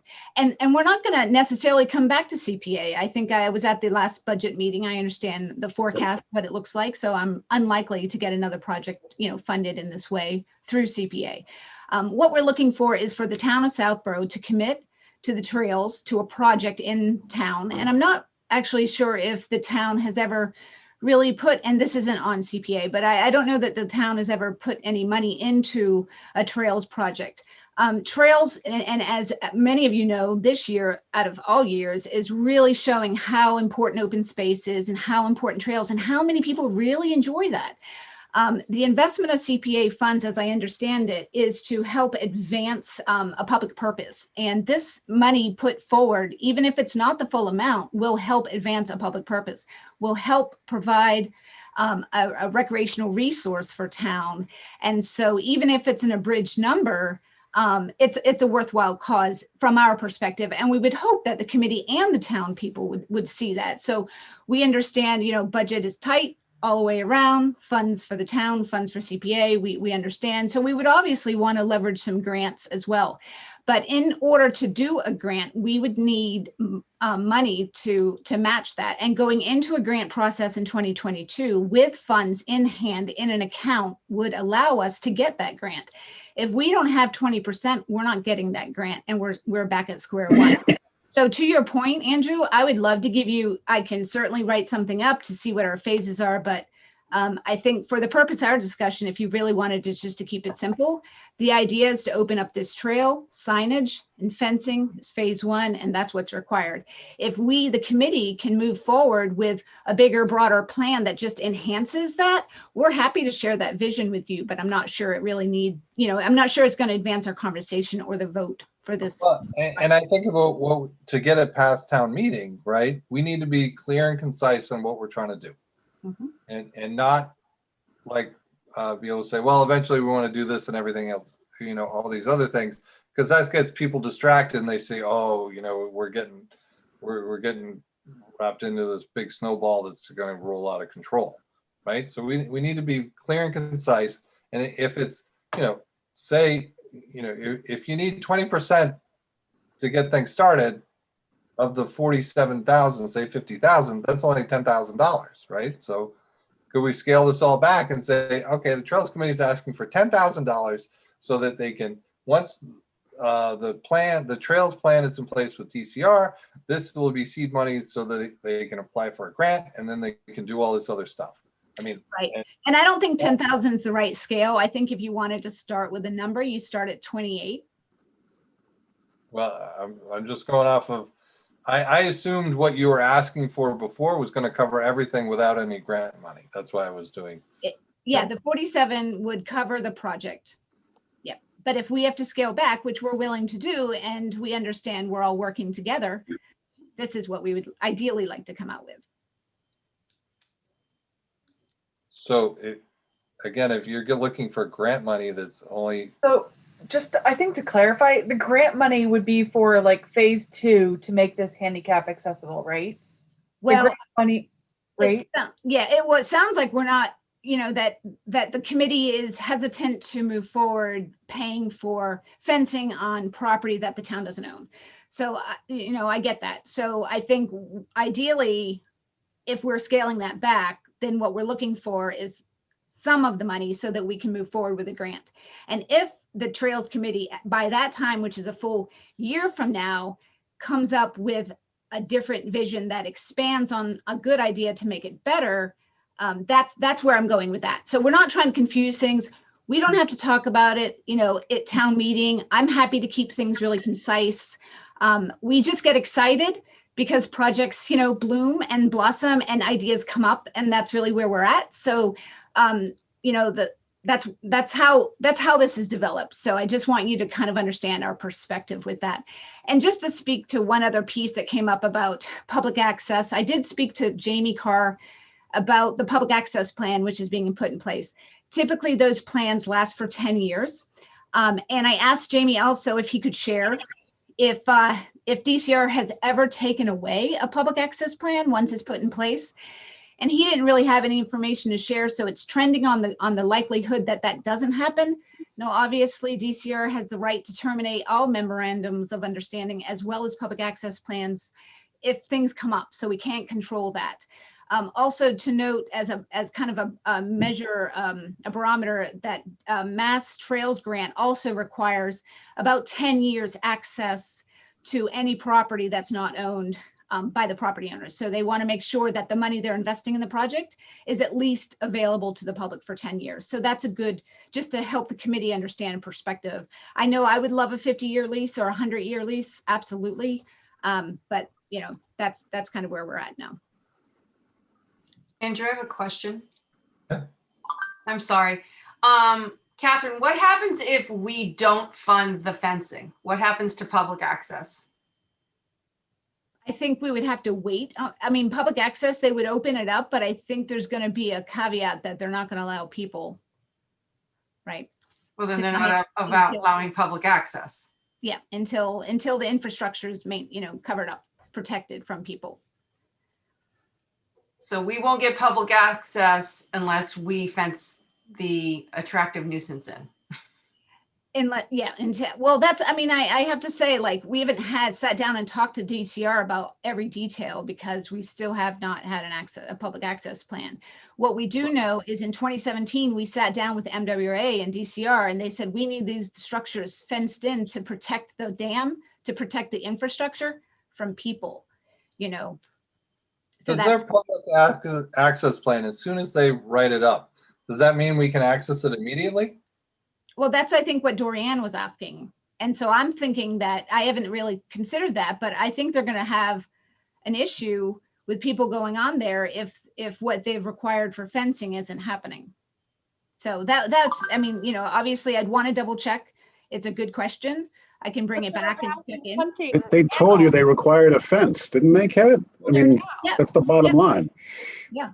But it's not going to stop the public access plan from going in place. I'm assuming a public access plan would, you know, would have some like requirements. If there's an area that needs to be protected from the public and there's a deal worked out with the town that has to happen before public access can occur. I mean, that's all kind of like based on assumption, obviously, but we could get more information on that and share it with the committee. Kind of like the answer to that question, because it sounds a little like, if you don't this, then we don't this. That's kind of sounds like that to me. So if you just kind of clarify that for me, I'm like, that doesn't sound really very kosher. Well, DCR is saying that if you want access to that, we need you to put some investment into this to make it safer for the public and safer for the infrastructure. This is a dam. This is watershed. We are protecting, you know, a backup water supply. So in a way, the fencing is going up to help with that as well, not just to protect people from climbing out. Are any other towns paying for any kind of fencing along that trail? So when I spoke with DCR, he said Wachusett Greenways also contribute in ways they have to do fencing, they have to do certain pavements, you know, do plow. So I think they have a deal with their DPW helps pave. You know, our DPW just paved that paved pathway that I was referring to. So I do believe there's some synergies that when you have a state-owned property in your town, there's some department, you know, crossover that people are contributing in one way or another. Okay, thanks, Catherine. That's what I need. I need that clarification because I'm like, it sounds a little funny. Okay, thank you. Yep. Okay. So it sounds like, well, one, everyone got their questions in, right? Yes. All right. Were there any questions from the public? No, but Freddie's got her hand up again. Okay. Don't let her in. Don't let her in. She's already in. Oh, man. No, I'm kidding. Yeah, Fred. So I had a question about the grant. The next grant round after the potential of getting the public access is February 1st. Of 2022. Correct. If the plan goes in place next year, correct. So you would need 20% of the funds for 2022. Correct. Which, if this goes to town meeting, and who knows when town meeting will occur, given COVID, you'd have the money for this part of the project, but you wouldn't have money for the expanded part because CPA, let me be clear here, you're going to have an application for this part of the project. And I think if you expand it and you want more money for the rest of it, you'd need another money, even if you had more than 20% of the whole project. I'm talking about the scope of it. It would make more sense to have the whole project getting CPA money that could go towards the 20%. But with the 20%, when does the 20% have to be available, and can you start work before you get the grant? Those are things that come into play often that you can't, I know with CPA, you can't reimburse a project. So if we started this project, would the state reimburse you after you started it, or do you have to put it all together up front before shovel in the ground? Phasing becomes a big deal in a lot of grants, and it gets very confusing. And it also means, even though we fund more than enough to cover the 20% for this portion, and next year, this portion won't cover 20% of next year's project because it's a different project and the CPA money can't go towards it. Yeah, I think we should just back up a little bit. I think if I understand your question, so we would need the money in place. So when we apply for the grant, you have to have at least 20% of the total cost in hand, or however you describe it. Because we were, yes, so 20% of the project in hand. If we get this money from CPC, then we would go into the grant next year, 2022, with that money in hand, and our chances of getting the grant are that much better. Now, I'm not going to put into a grant proposal a phased approach because you have to use that within a year, and I'm not even interested. So the phases are really about our internal discussion of how do we see this project coming about, how do we see the funding coming about, and what can we get done in what period of time with what funding. So just to keep it simple, I would not go into a DCR grant with a phased approach because I don't even know how I would put my head around that just yet. Does that answer your question, Freddie? No, totally off. The question is, you apply February 1st, 2022. Yeah. Once you get notice, can you apply for a project you've already built? No. All right. So you That's can't use this money from this CPA project for this year for the trail and get apply for the grant next year. Yeah, we're not looking to get reimbursed. So if the question came about when I said, yeah, we'll get started next year if we can, if we have some of the money, then we won't be able to get started if we're using that money to advance us in the grant. So if that helps clarify a thing, I think that brings, so we're not looking to do something and then get reimbursed. No, we understand that doesn't work. So to make it simple, this application has no intention or ability to be reimbursed by the state grant by applying next year. This 38,000 that if you applied next year could be reimbursed 80% by the state. Unless you made partial funding contingent upon applying for and receiving the matching grant. You could do that. Submit an application for everything you want, Kat, but the so-called, what you referred to as phase 2, the handicap accessibility aspect of it, we won't fund that. Put in the application that we won't fund it unless you've applied for a grant and received it. Right. That would cover it. Yeah. And then to Andrew's point about, we don't want project changes and stuff. I think you guys discussed that during your last meeting. A memorandum of understanding would be a bullet point. This is what this project should have and the scope be. So we wouldn't be looking to change the scope of the project. And obviously we'd be restricted. So I would assume that if we did move forward with something, the memo would be like, okay, it's contingent upon, grant funds that would also supply, but CPA would provide, the funds from CPA would provide X dollars, right? And I don't think, so something you'd mentioned earlier, Andrew, that may not work so much is like, we will grant this conditional that you find every other way to fund it, and you don't have to use this money if you can fund it this way. That might not work so much for us if we do need 20% matching funds. So that's what I'm trying to avoid, is we would like a commitment from the committee or to put forward to the town to have them vote on a specific number. And we're happy to take care of any, bullet points in a memorandum to make sure that we're not changing scope and to make sure the committee's comfortable with what you've committed to. So Catherine, let me see if I got this right. So you're basically looking for a sum of money that you can use as, quote, seed money to show DCR, hey, we're funded to make this happen at X%.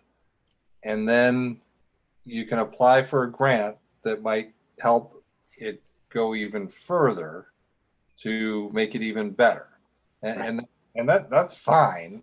But again, I'm part of what I'm thinking is, how do we present this at town meeting to show, I think that's a lot different if we say, hey, we're going to fund $30,000 to the Trails Committee, and the whole scope of what they want to do is $150,000 project, right? But we only have to pay $30,000 because they're going to apply for grants and everything else.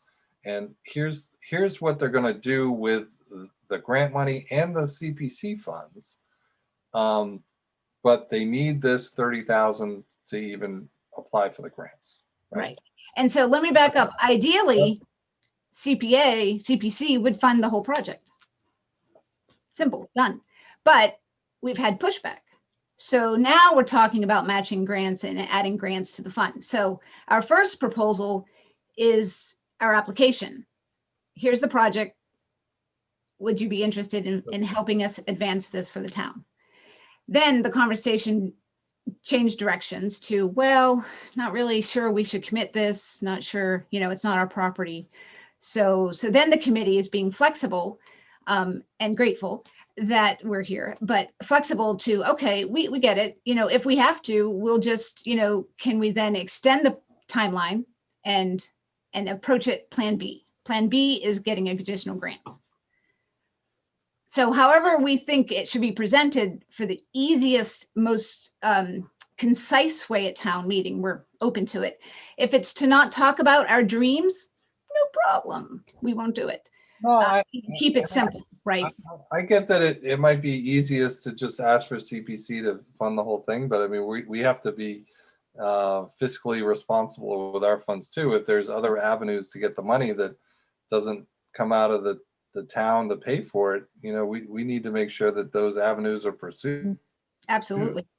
I mean, I think it shows good fiscal responsibility of the CPC and of the trails that together we're trying to, our overall vision is to make it available to everybody and, but to at least get in the door, we need the $30,000 and then we can apply for grants. And, based on how long the trail is and that it's closing off a big loop of an existing trail, it puts us hopefully on a higher priority list, and we feel our probability of getting the grant money is very high. I think that tells a really good story to town meeting, and people will be like, all right, well, yeah, our $30,000 investment is going to pay out in what if we had to create the trail and if we had to do everything else and not the grants, we're talking about, I don't know, maybe $250,000 project, but it's only going to cost 30. I'm throwing stuff out there, but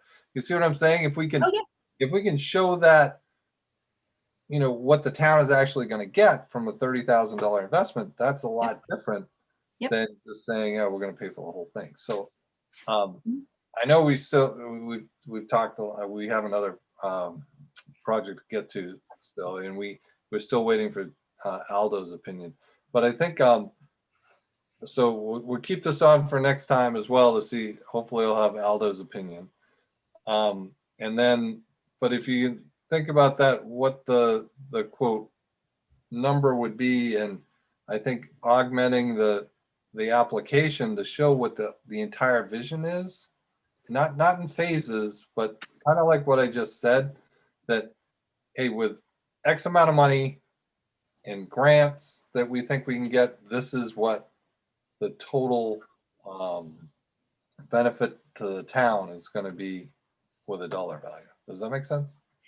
I think so, but I don't know if that's feasible before a January meeting with a holiday coming up, that we get more quotes and we get understanding. We're not going to necessarily be able to fulfill that requirement. No, I don't think it has to be done by, January specific. And to be honest, I'm skeptical that we're even going to have a town meeting where we're going to get to all this. I'm hopeful, but it's good to have it all lined up and ready to go. But who knows what's going to happen. But I think that is going to be our best option to present this at town meeting, that total vision plan, and that yes, the town is going to pay $30,000, and it's not all going to go to a fence. It's going to be used to leverage to get other grant money, so that yes, there will be a fence. There'll be signs. There'll be a fence moved so handicapped people can use it, and everything else, and what the overall goal is. I think that to me, compared to where last time we talked, that sounds much better. I'm like, all right, and palatable. But it's just me. Thank you. I appreciate the feedback, and the questions are really great. Help scoop this out. So if you're okay, we'll keep it on the agenda for next time as well. And I'll push to see where Aldo's opinion is on the fencing. Great. Is there anything else that I can get for information other than you'd mentioned a per mile trail? I can work on the phases and the overall picture. Is there anything else, any question that's been in someone's mind that you haven't asked that you think would be helpful for us to either go back to DCR and find out, or? Other than when they're going to have that trails plan ready. Well, we're working every angle. And so speaking of that, thank you very much. I would hope that each and every one of you would want to sign our statement of support. So you're welcome, if you're on Facebook, to find us on Southborough Facebook, Southborough Trails Committee, and sign the statement of work, or I'll circulate it to you directly if that's helpful. So thank you for your support. Andrew, whose responsibility is it to get the opinion from Aldo? So I put a request into Mark Purple, and he would forward it on. I asked him if there was a special form or anything, and I haven't heard back from him. So I'll follow up with him tomorrow. We should make sure that Aldo knows that we would be on the hook for maintenance as well. That may very well affect the analysis. Okay. But that DCR would be the owners.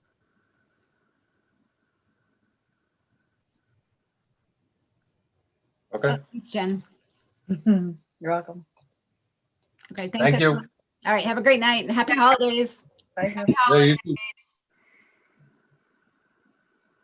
All right. So next we have Southborough Historical Society. Is Michael still out there?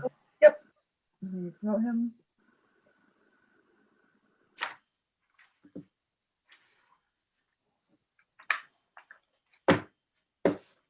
Oh, Michael. Rose is here as well. Rebecca also? Okay. Oh, yeah, if you can promote her. I'm here. I'm here. I'm trying to keep my eyes open. You guys said 7:30. Oh my God. I thought the Historical Commission ran late. Go. Well, we don't usually go this late. It's just that like a short time frame for town meeting. I will note that historical had a meeting from 6 to 7, so a couple of us have been at this for even an extra hour. Yeah, not a good one either. Hey folks, is Rebecca with us? Oh, there she is. Hey, okay, so we're all here. Yeah, I know, right? Who? Over there. Watching Twins all day. So Yeah. I Well, want to go to bed. Yeah, I bet.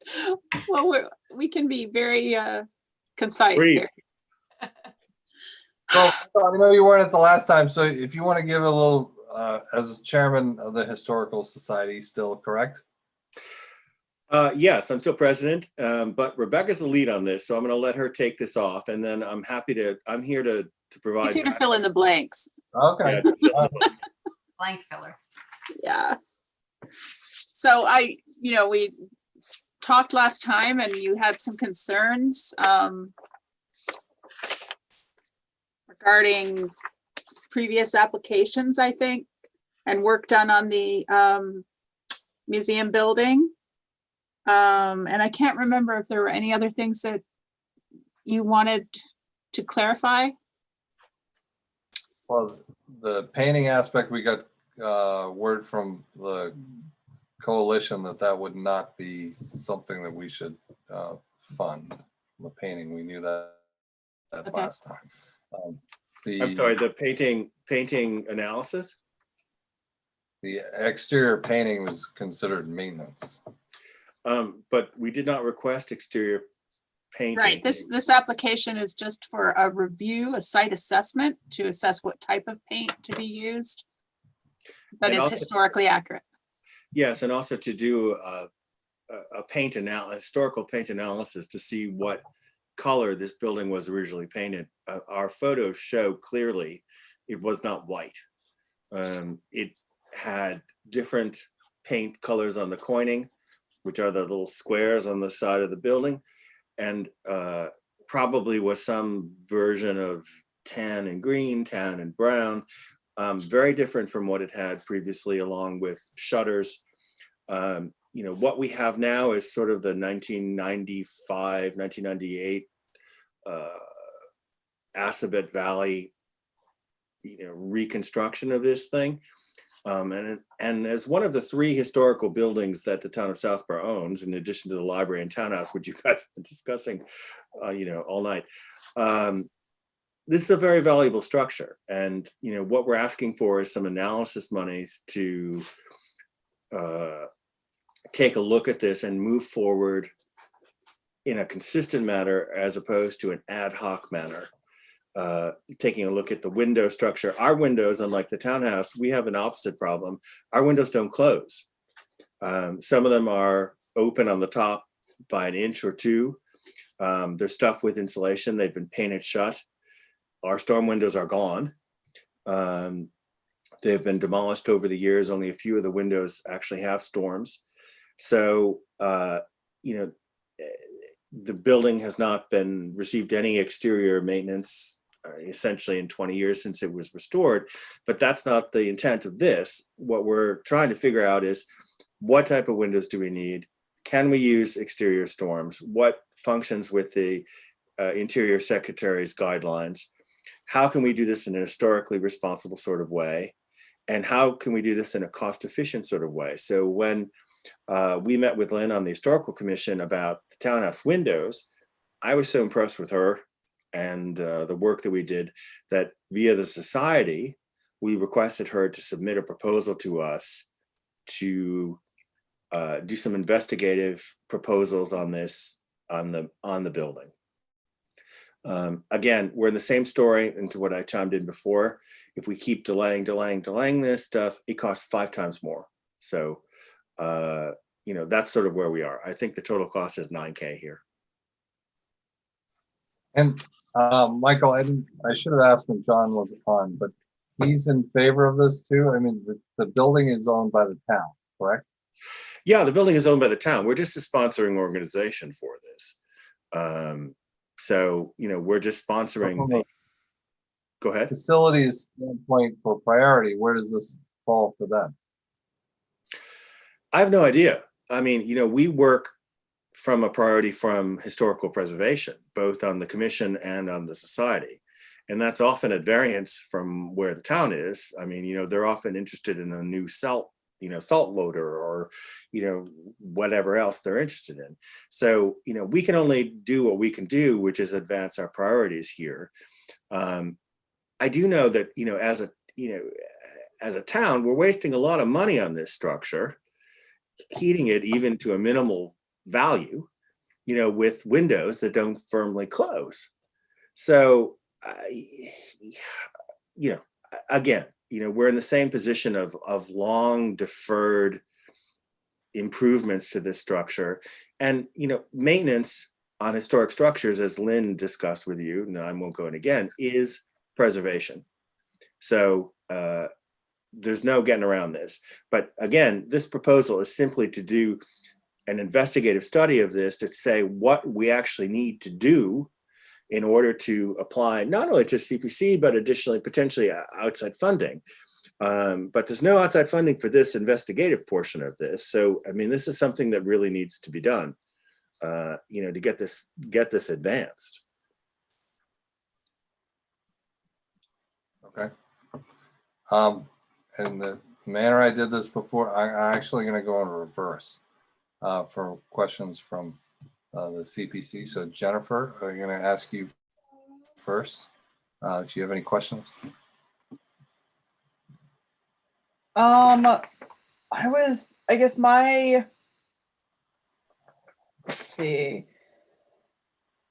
I think my first question would be like, I know that like in the application you say that like, there's no like known opposition, but I guess looking to see like who is supporting it. Just because like other applications we've read through, there's like we see letters of support and other groups have come up to speak for it. So it's something I guess I just want to see a little bit more of, like it'd be interesting to know what is do the Board of Selectmen support this, and like, yes, does John Parenti support this, and kind of understanding where that falls. And then I guess my other question is that I know this is just like this is like an investigation to figure out how much it would cost and what that means. Do you have any idea, like, would a restoration project like this cost? Is this a couple $100,000, or would this potentially be another couple $1 million project? Do you have any sense of what this might come out looking like? I do. The first question is, of course, the Historical Commission and both the Historical Society have voted in favor of this, and I believe we sent records into this, and we didn't. We certainly can do that. I think we're just waiting on the minutes from Dean, but certainly we all, the commission voted in support last week. Excuse me. And I don't think we're looking, well, I don't know to what the report's going to say. If they tell us the entire building's rotted out, it could be substantial. But what we're looking at is some sort of window repair. So I think, and using my own professional experience here, and I don't want any person saying that I said this and that's what it's going to be. I think we're looking at $50,000 to $75,000. I also don't think that this is something that we can also partially fund outside of this. There's a lot of people interested in this. There might be potential monies elsewhere, but again, there's not potential monies for this, because everyone else, and if you do any sort of grant writing proposal, they want you to have done the research to say, what do you need the money for? And so, we need, we thought about doing this ad hoc to say, okay, we'll raise some money to put on some shutters, and then we'll repair this window or this or that. And when we looked at the aggregate of this, in the holistic planning sort of way, we realized that, we didn't know what the bloody blazes we were doing. And so, I think someone like Lynn and her company could really give us some guidance and some fiscal advice about how to get this done once and for all, so that when we're all dead, our successors here can deal with this again in 50 years. Certainly that would be my goal. But this isn't a library-sized project. This isn't a town hall-sized project. This is a tiny little project compared to all these other bits and pieces, as far as I know. And I've been in and out of that building. I've climbed through the attic. Sorry, John. I've been everywhere, up and down it. It seems to be pretty sound, other than these problems. Okay, that's helpful. And then I guess maybe, Andrew, my other questions may be more towards you.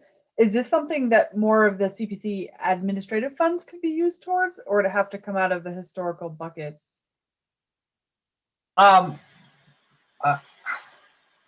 So the question is, right, that's a great question, because it's possible it could come out of the admin funds, but then when we're looking at, like, okay, what the original paint color was, well, that's great to know, but that's not anything we could ever fund from the CPC anyhow. Right. Same with shutters. My understanding is shutters aren't something we can fund either. Well, hang on. I'd just like to ask a question about that, because we're putting back original features of this building. How would that not be able to be funded by the CPC? Do you have the original shutters? No, but we have pictures showing the original shutters. And It would be a replication. Yeah, there would be a replication similar to the townhouse windows, I would Yeah, think. exactly. We're not inventing this stuff here. We know that this stuff existed, and what happened through the years, especially, I think these things probably disappeared during the Depression. They had reached the end of their life in the Victorian period, and there was no money to replace them, so they just, went off the structure. But the stuff that we're asking is very documented. The paint colors are wrong. We're going to spend some amount of money to repaint this structure. It's been repainted with a latex paint over oil, which is a huge problem. Let's paint it right, and paint it with the right materials and with a paint that's going to last and which have the correct historical colors, as opposed to just slapping some stuff on, white paint on it like we did the last time in 1999. And, now it's all peeling off. So, I I've looked at this application. I think it's pretty much within the CPC guidelines, unless I'm wrong. And I know Freddie's with us. She can weigh in too. But we're talking of moving very, very carefully within the historic parameters, preservation parameters of this building. So I mean, we can, Freddie or Betsy, for this application, has that been run by the coalition yet? You asked me to ask a specific question on painting, which I did. And I was told by the coalition specifically that the Department of Revenue, DOR, which has oversight of CPA because it's a tax revenue, has written a paper on no painting allowed. So I can get a copy of that from Stuart so you can see exactly what it says. And the other issues I think you'd want to ask specifically, but we did run into some of these problems at the Burnett House where we were told you can't, and it seems not intuitive, but you can't recreate history, and that you can preserve something that's there now, but if something was there before, putting that back is viewed as a recreation and it's not an allowed expenditure. But I am not going to, that was my memory from the Burnett House, which was a few years back. And if the CPC wants, I can specifically ask Stuart for the coalition's take on that. That'd be good to have. The painting was, he was pretty adamant, but Okay, he said if we wanted, we could get the letter, and I didn't ask for it, and I will if you wish. Just to be clear, I think we could get the painting of the structure donated. I'm not asking for that. What we're asking for is the paint analysis of the historic structure, to do a laboratory analysis to determine what color this building originally was. And that is a pretty much standard in any type of preservation. And I would be astounded if those costs were not covered under CPC allowance. I can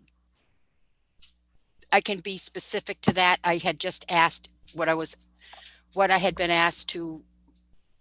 the CPC asked me to ask is painting.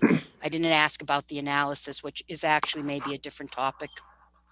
So, just to reiterate, so what we're asking for essentially in this proposal is to have this paint analysis done, to have an architectural analysis done of the building with preservation recommendations for future work, to have the windows assessed as to what way we can move historically to repair what are, essentially huge structural problems for this building. Because with every storm like we've had, I can go in there and there's little snowflakes on the inside of the building.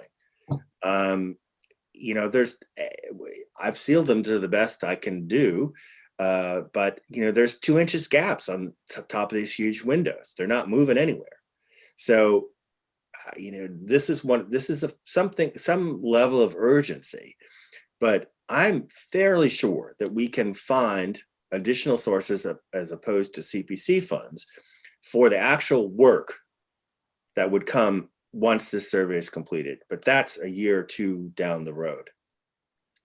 By the way, I want to just come back to something from one of the previous point about the mass historical restrictions.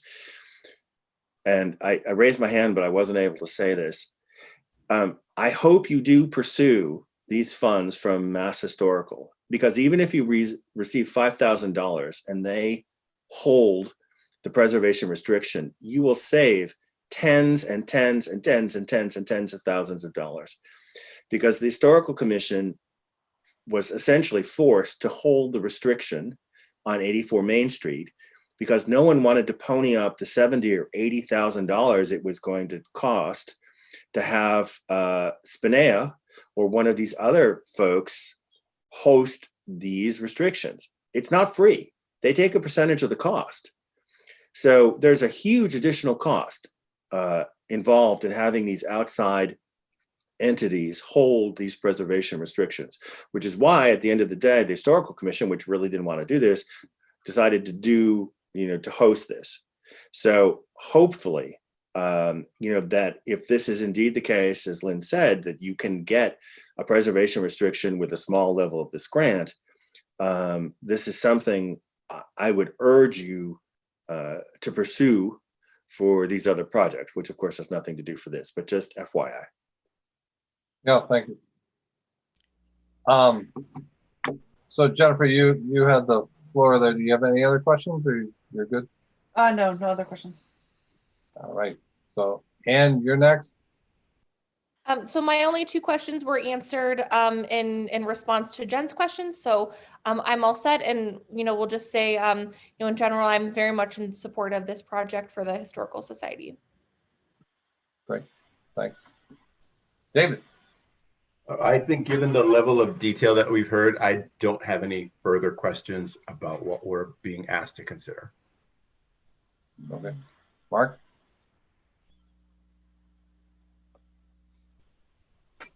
I don't have any questions. Thanks. Dorian?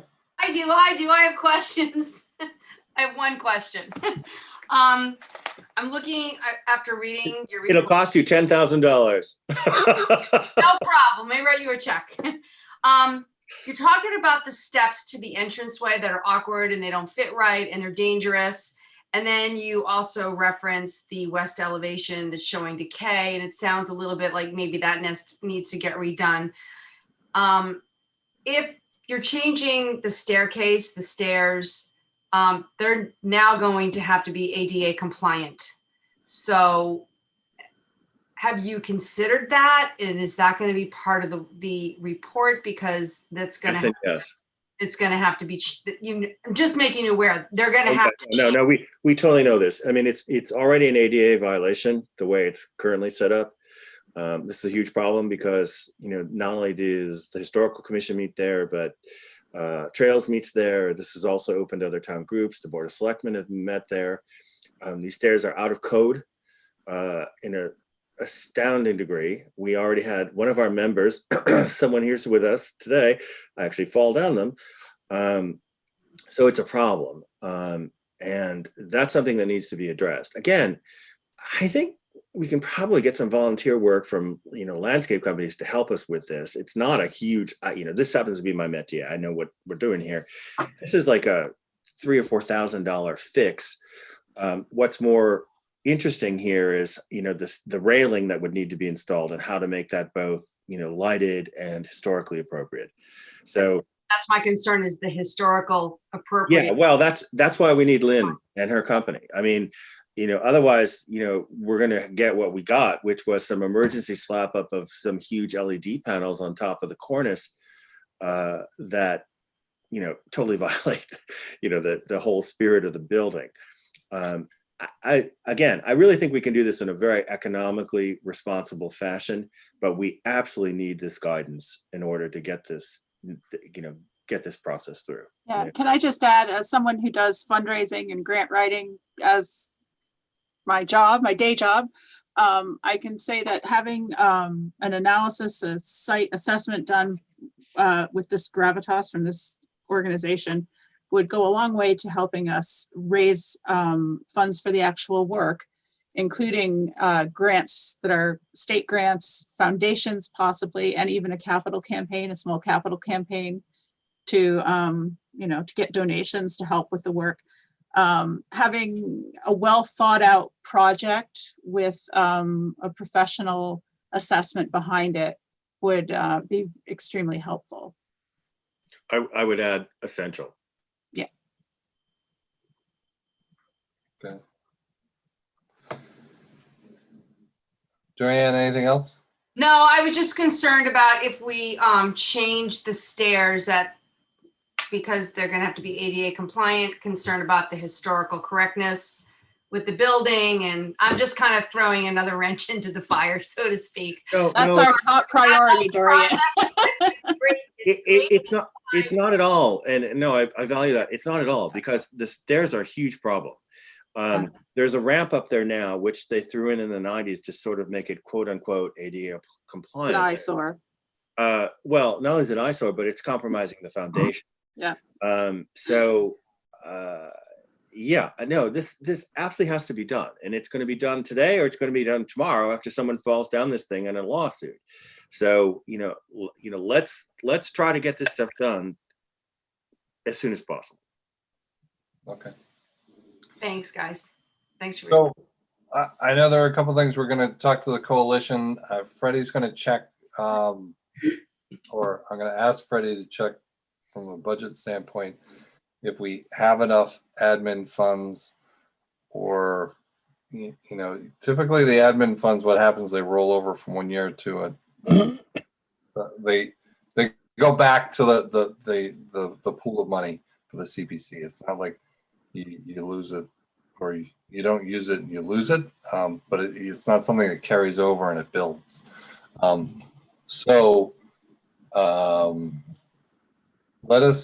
Let us see how we might be able to be a little creative. Well, I'll use your word, creative. As we, maybe this is something that we could use, some of this year and some of next year, and and get it done that way. Yeah, again, we very much would like to get this funded fully through this year, this process, because once this is done, I mean, I was telling you about the Massachusetts funds earlier. I mean, this would be a prerequisite of any type of exterior grant. So, right. Well, yeah, no, I get that. I'm just, I say this year's funds, our fiscal year goes to July. Right, so that I know we're talking July 21. Right. So then maybe if we could, let us look at the numbers and see what you're saying. Yeah. Excellent. And talk to the rest of the committee about what the options could be. Perfect. And get some of those questions. But I had no other questions tonight. So, in the interest of time. So may we bid you good night? Yes. Well, we still have like 4 other agenda items to get through. I know. And you know what? We've already done ours, so now we're going to leave this up to you and bid you all a long winter's rest. Thank you, and happy holidays, everyone. Thank you, and happy holidays to you all. Bye, Rebecca. Bye. Bye-bye. Bye. All right. Are we done? We got a couple. Well, Freddie was having challenges with his fiscal budget, so I don't think we're going to be able to go over that. Vote on that project at this point. Well, so what I want to do is when Freddie, you there? I am here. Okay, I didn't So hear is Harley. Yeah. So, and what I want to do is, I think Freddie was having some challenges with the budget today with her computer because she had to switch to a new email and something crashed and everything. So I don't know if we're going to look at the budget today, but what I was trying to say tactfully was that, the option of using CPC admin money, maybe a portion this year and a portion next year, could be a way of handling that request and not necessarily be a project, right? So we could handle that without even going to town meeting because it is more, prerequisite work. So let's look at the budget from that standpoint. I think, and that's what admin money is for, right? So, and then we go to town meeting with a real project of this is what needs to get done from the analysis that's been done, because I think it wouldn't behoove us as a committee or the CPC in general to go and like nitpick little things, and people would see that as Chinese water torture, right? Like the drip, drip, drip of, oh, how much are we going to have to spend on this? Let's get a plan of what it's going to be and then present that. And if we can find out let's do our homework with the admin funds to see what the project's going to be. Does that make sense? Yes. Okay. So, Andrew, you want me to look at anything with the coalition on that? I still want to make sure that, I want to make sure. I do want you to go with the coalition and say, hey, this is everything that the historical society wants to look at for the building.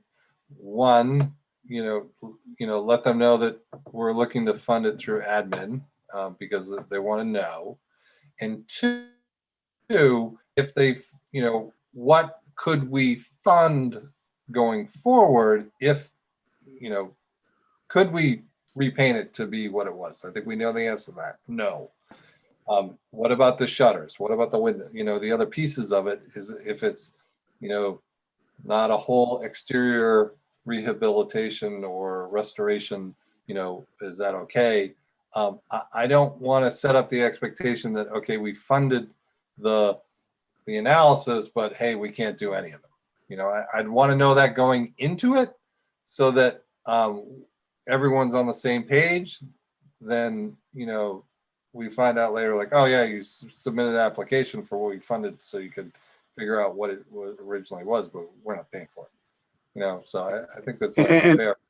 Andrew, could I add to that? I mean, he said during his presentation that maintenance on a historical structure is preservation, and I simply don't agree with that. And I have to think the coalition has some literature addressing that issue, because that's got to be something they deal with all the time. Yeah, I mean, I see from the standpoint of finding out the original color, you can go back to John Parent and say, hey, this is what you got to do. This is what it's supposed to be painted. It's a historic building. This is what it needs to be done. And then you go to John Parent and say, this is the color, right? But, I'm not in the workings of it. But I'd like to know what we could fund and what we couldn't. I agree. I don't think we need to get into all the what ifs. But so Freddie, the long answer is yes. Can you please find out from the coalition, of the things that were being asked, that yes, we can actually use the funds to do that, which makes sense. But then, okay, if they are to become a project later, which ones can we do and which ones we can't? Okay. Okay. And just because you have newer people here, so you know that using admin money actually, even if you spread it over 2 years, can make it fundable as in the same timeline as going to town meeting. Yeah. So, because That's town meeting, you can't start till July 1st anyhow, so usually. So this would allow you to you'd have to start some money in this fiscal year, though. You'd have to divvy it up, so that would be another consideration. Right. Part of whatever you're funding in this fiscal year would have to be works done in this fiscal year. So we'd have to work with the society to make sure that happened. Right. So we'd say like, hey, you got to bill like $4,000 before July 1st, and then the rest of it bill after July 1st. Like right. That. So I'll look into that. Can I just make one comment about the PRs? That we did look into having PRs done on the Burnett House by the state. So okay. That was a whole nother subject, but it wasn't because the CPC didn't, and that's a topic for another night, but yeah, we did try. It's getting late. Let's try to make it short. Yeah.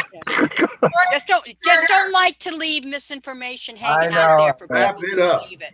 Okay. So the fiscal year 22 budget, that we can't, Freddie, we don't have that, right? Because your computer crashed. Well, right? We don't have it in front of us. I will get that to you as soon as I get the computer repair guy. Okay, yeah. All right. So next item on the agenda was a golf course update. Was that, Freddie, did you have that, or was that just a placeholder? I do. So can you hear me? Yeah. And Harley. So glad your dog sounds better. So we know that originally there was a putting green in the golf course. The bids came in over budget, so they took it out and they budgeted it, and then they ended up with enough money to cover a putting green. We had asked the golf course committee to come back with a proposal, but for some reason they disbanded before they came back.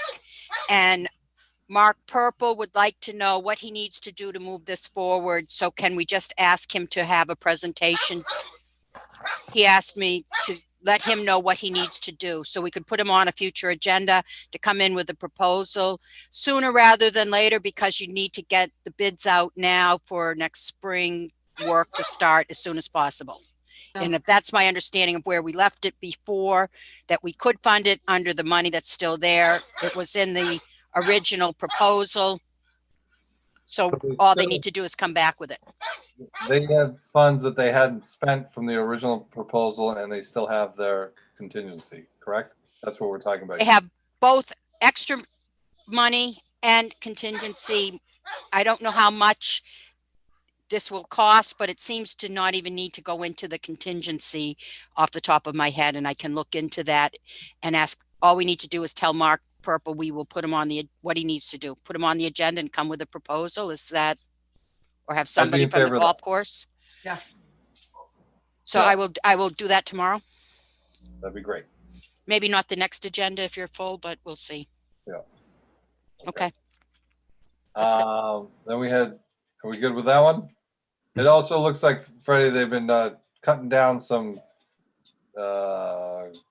trees over there. I don't know if just from walking on the golf course with the dog recently, the last couple of days I've been cutting stuff down. I don't know if that's the tree of heaven or but they've been doing some cutting. All right, next piece, review agenda and timeline for annual time meeting. Betsy, is that you? You have the dates for the next meetings? You're muted. You're muted, Betsy. We can't hear you. Okay, here we go. The next meeting, January 13th at 7 p.m., February 10th at 7 p.m., March 10th at 7 p.m., and March 20th before town meeting.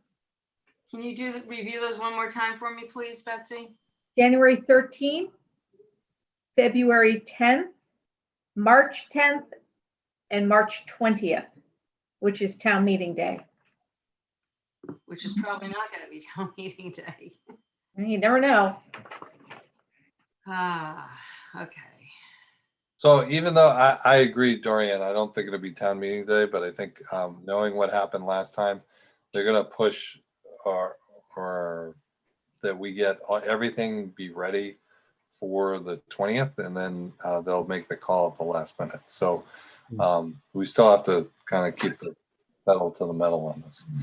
Are those dates, do they still work with everyone?